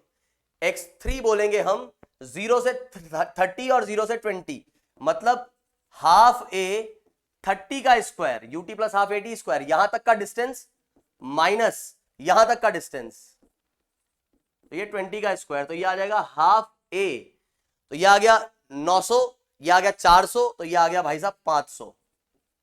अब भाई तुम देख लो इसमें क्या रेशियो आ रहा है? रेशियो साफ साफ दिख रहा है, 1:3:5, 1:3:5, खत्म। कुछ था ही नहीं इसमें, एकदम रद्दड़ सवाल था ये। ठीक है, एक और सवाल देखते हैं क्या बोल रहा है ये। इस सवाल में कह रहा है ये कि train starts from rest and moves with a constant acceleration. Starts from rest, 0 से वो चली और कांस्टेंट एक्सेलरेशन उसका था। ओके भाई साहब। फिर for a half of the minute, आधे मिनट तक, मतलब 30 सेकंड तक, तो तुम यहां की वेलोसिटी निकाल सकते हो। तुमको u पता है, a पता है, t पता है, तुम वेलोसिटी निकाल सकते हो। तुम इवन ये डिस्टेंस भी निकाल सकते हो, s is equals to u t plus half A T square, सब कुछ निकाल सकते हो यहां तक। The brakes are then applied, उसके बाद ब्रेक लगा दिए गए और ट्रेन जो है वो फाइनली रेस्ट पे आ गई। और वो कितने मिनट में आई? 1 मिनट में, मतलब 90 सेकंड हो चुका है टोटल। यहां से 60 सेकंड और, 30 के बाद 60 सेकंड और, तो 90 second. Find the total distance moved by the train, maximum speed of the train, the position of the train at half the maximum speed. ये तुम निकाल ही चुके हो। तुम्हें क्या निकालना है? ये निकालना है। तो तुम्हें v, अच्छा पूरे मोशन के लिए क्या मैं इक्वेशन ऑफ मोशन लगा सकता हूं? जी नहीं, क्योंकि यहां पे एक्सेलरेट हो रहा है, यहां पे रिटार्डेशन है, तो पूरे मोशन के लिए नहीं लिख सकता। लेकिन यहां से यहां तक के लिए बिल्कुल इक्वेशन ऑफ मोशन आप लगा सकते हो, क्योंकि कांस्टेंट एक्सेलरेशन है यहां पर। पूरे मोशन के लिए नहीं लगा सकते। तो यहां की वेलोसिटी निकाल ही लो। तो यहां की वेलोसिटी जो हम निकालेंगे वो v is equals to u plus a T. तो a कितना है 2, t कितना है 30, तो v is equals to u plus a T, तो 0 प्लस 2 इंटू 30 कितना आ जाएगा भाई साहब? 60 आ जाएगा। नाम देते हैं ये a, ये b और ये c। तो ये हम बात कर रहे थे a से b के लिए, तो ये vb आ गया। कितना आ गया अपने पास? 60 आ गया। ठीक है, 60 वाली वेलोसिटी कितने में? 0 हो गई कितने में? 90 सेकंड में। x2 निकालो। कैसे निकालोगे सर? अब x2 कैसे निकालें? देखो क्या क्या पता है तुम्हें। सर हमें b से c के लिए u पता है, v पता है और t पता है। अच्छा, 60 सेकंड में है ना। तो सर s वाली तो एक ही इक्वेशन आती है अपने पास, एक तो s ut plus half A T square और एक आता है u square v square is equals to u square plus 2as। तो u स्क्वायर है, v स्क्वायर है, पर a नहीं है। सर a नहीं पता। यहां का a पता होता तो मैं थर्ड इक्वेशन से s निकाल लेता। s is equals to ut plus half A T square. तो सर a पता नहीं है, a पता होता तो काम हो जाता। तो कोई बोलेगा यार a निकाल लेना भाई, u पता है, v पता है, t पता है, a निकाल ले फर्स्ट इक्वेशन से, बात सही है। तो कोई कहेगा v इज इक्वल्स टू, रुकना अभी एक और चीज बताऊंगा, रुकना, भाग मत जाना, रहे ये तो हमको आता है। कोई बोलेगा v is equals to u plus a t से क्या कर ले? b से c वाले मोशन के लिए v is equals to u plus a t लगा करके a निकाल ले, और a निकलने के बाद फिर सेकंड इक्वेशन लगा दिया, थर्ड इक्वेशन लगा दे। मैं कह रहा हूं यार ऐसा क्यों कर रहे हो? तुम्हारे भाई ने तुम्हें एक फॉर्मूला बताया। कौन सा फॉर्मूला बताया भाई? s is equals to u plus v by 2 into t. बताया है क्या? हाँ बताया है। तो कितना डिस्टेंस चला ये? x2। u कितना था? u आपने निकाला सर 60, v कितना है? वो है 0, और बाय 2 इंटू टाइम कितना लगा? वो भी लगा 60। तो बस हो गया काम। कितना चल लिया सर ये? तो यार ये देख लो अब कितना चल लिया। ये आ गया अपना 60 इंटू 60, 60 इंटू 60, ये मैं सही तो कर रहा हूँ ना? हाँ 60 इंटू 60, तो अपने पास आ गया ये 30 और ये आ गया 1800 मीटर। फिर तो यहां का भी निकाल डालो सर, x1 भी बिल्कुल ऐसे लिख देंगे, u प्लस वी बाई 2, मतलब 30/2 इंटू, अच्छा इधर टाइम ही नहीं है अपने पास, कोई बात नहीं यार, टाइम नहीं है ना, तो इसको ut plus half A T square से निकाल लेते, तो हाफ a और t स्क्वायर, तो ये कितना आ जाएगा, ये आ जाएगा अपने पास 900। आई क्या बात समझ में? तो ये आ गया अपना 900 और ये आ गया अपने पास कितना 1800। तो टोटल डिस्टेंस कितना चल गया ये, तो टोटल डिस्टेंस जो चल गया वो चल गया 900 प्लस 1800, तो 2700 मीटर। फिर क्या कह रहा है, the maximum speed of the train attend bye, तो ये 60 है। मैक्सिमम स्पीड कितनी है इसकी भाई साहब, ये है 60। क्यों? क्योंकि यहां तक तो वो एक्सेलरेट हो रहा है, मतलब स्पीड उसकी बढ़ रही है, उसके बाद ब्रेक लगने लगे तो अब कम हो रही है, तो ये मैक्सिमम स्पीड है। अच्छा सी क्या बोल रहा है, सी बोल रहा है आपको वो पोजीशन बतानी है जब इसकी स्पीड मैक्सिमम की आधी है। तो 0 से 60 गया तो बीच में कहीं 30 भी होगी, और 60 से वापस 0 हुआ तो यहां भी कहीं 30 होगी। तो आपको वो पोजीशन निकालनी है, ये आपका होमवर्क है, ये आप सॉल्व करें घर पे, बहुत ही सिंपल सवाल है। तो ये जो है आज हमने इक्वेशन ऑफ मोशन की कहानी जो है देखी, और आज का सेशन होता है हमारा यहीं पे समाप्त। हम कुछ और बेसिक क्वेश्चंस देखेंगे इक्वेशन ऑफ मोशन पे, बेसिक तो नहीं, इक्का दुक्का अच्छा भी लेके आऊंगा, है ना। अब आप जानते हो इसमें ज्यादा कुछ वैरायटी ऐसी होती नहीं है ना। बाकी फिर वो वही है, मैथमेटिकल कैलकुलेशन बन जाएगी, इक्वेशन आप कॉम्प्लिकेटेड बना दो, मतलब फिजिक्स का रोल नहीं रहता, फिर मैथमेटिक्स का रोल रहता है यहाँ पर। और बाकी अगले सेशन में हम मोशन अंडर ग्रेविटी की बात करेंगे, और फिर हम बात करेंगे ग्राफ और वेरिएबल एक्सेलरेशन की। तो उम्मीद है कि उम्मीद तो क्या, बिल्कुल डेफिनेटली इस हफ्ते में ये चैप्टर हो जाएगा आपका खल्लास, ठीक है। फिर हम मोशन इन अ प्लेन की बात करेंगे, जिसमें प्रोजेक्टाइल और रिलेटिव मोशन हम पढ़ेंगे, ठीक है। और फिर जो है हम बात करेंगे एनएलएम की। तो बस आप एकदम तैयार रहिए, और जो है एकदम मेहनत करते रहें, बस मेहनत करते रहें, ठीक है ना। और लगातार ये वीडियोस को देखते रहें, और जहां भी कमी आपको अपने अंदर महसूस होती है सॉरी यार, थोड़ी सी मेरी तबीयत खराब ही है मतलब पहले मेरा क्या था ना, गला दर्द करने लगा, फिर वो सर्दी की वजह से अब वो गला भी दुख रहा है और खांसी भी हो गई है, काफ़ी चीज़ें हैं। खैर बीमारी चलती रहती है, लेकिन क्लास भी चलते रहनी चाहिए। तो मैं ये कह रहा था कि आप बस मेहनत अच्छे से करें और बढ़िया से जो है पढ़ाई करते रहें, ठीक है। बाकी हम आपके साथ हैं ही, और मिलते हैं इन द नेक्स्ट क्लास। तब तक के लिए bye, take care and have a nice day. So जय हिंद गाइस।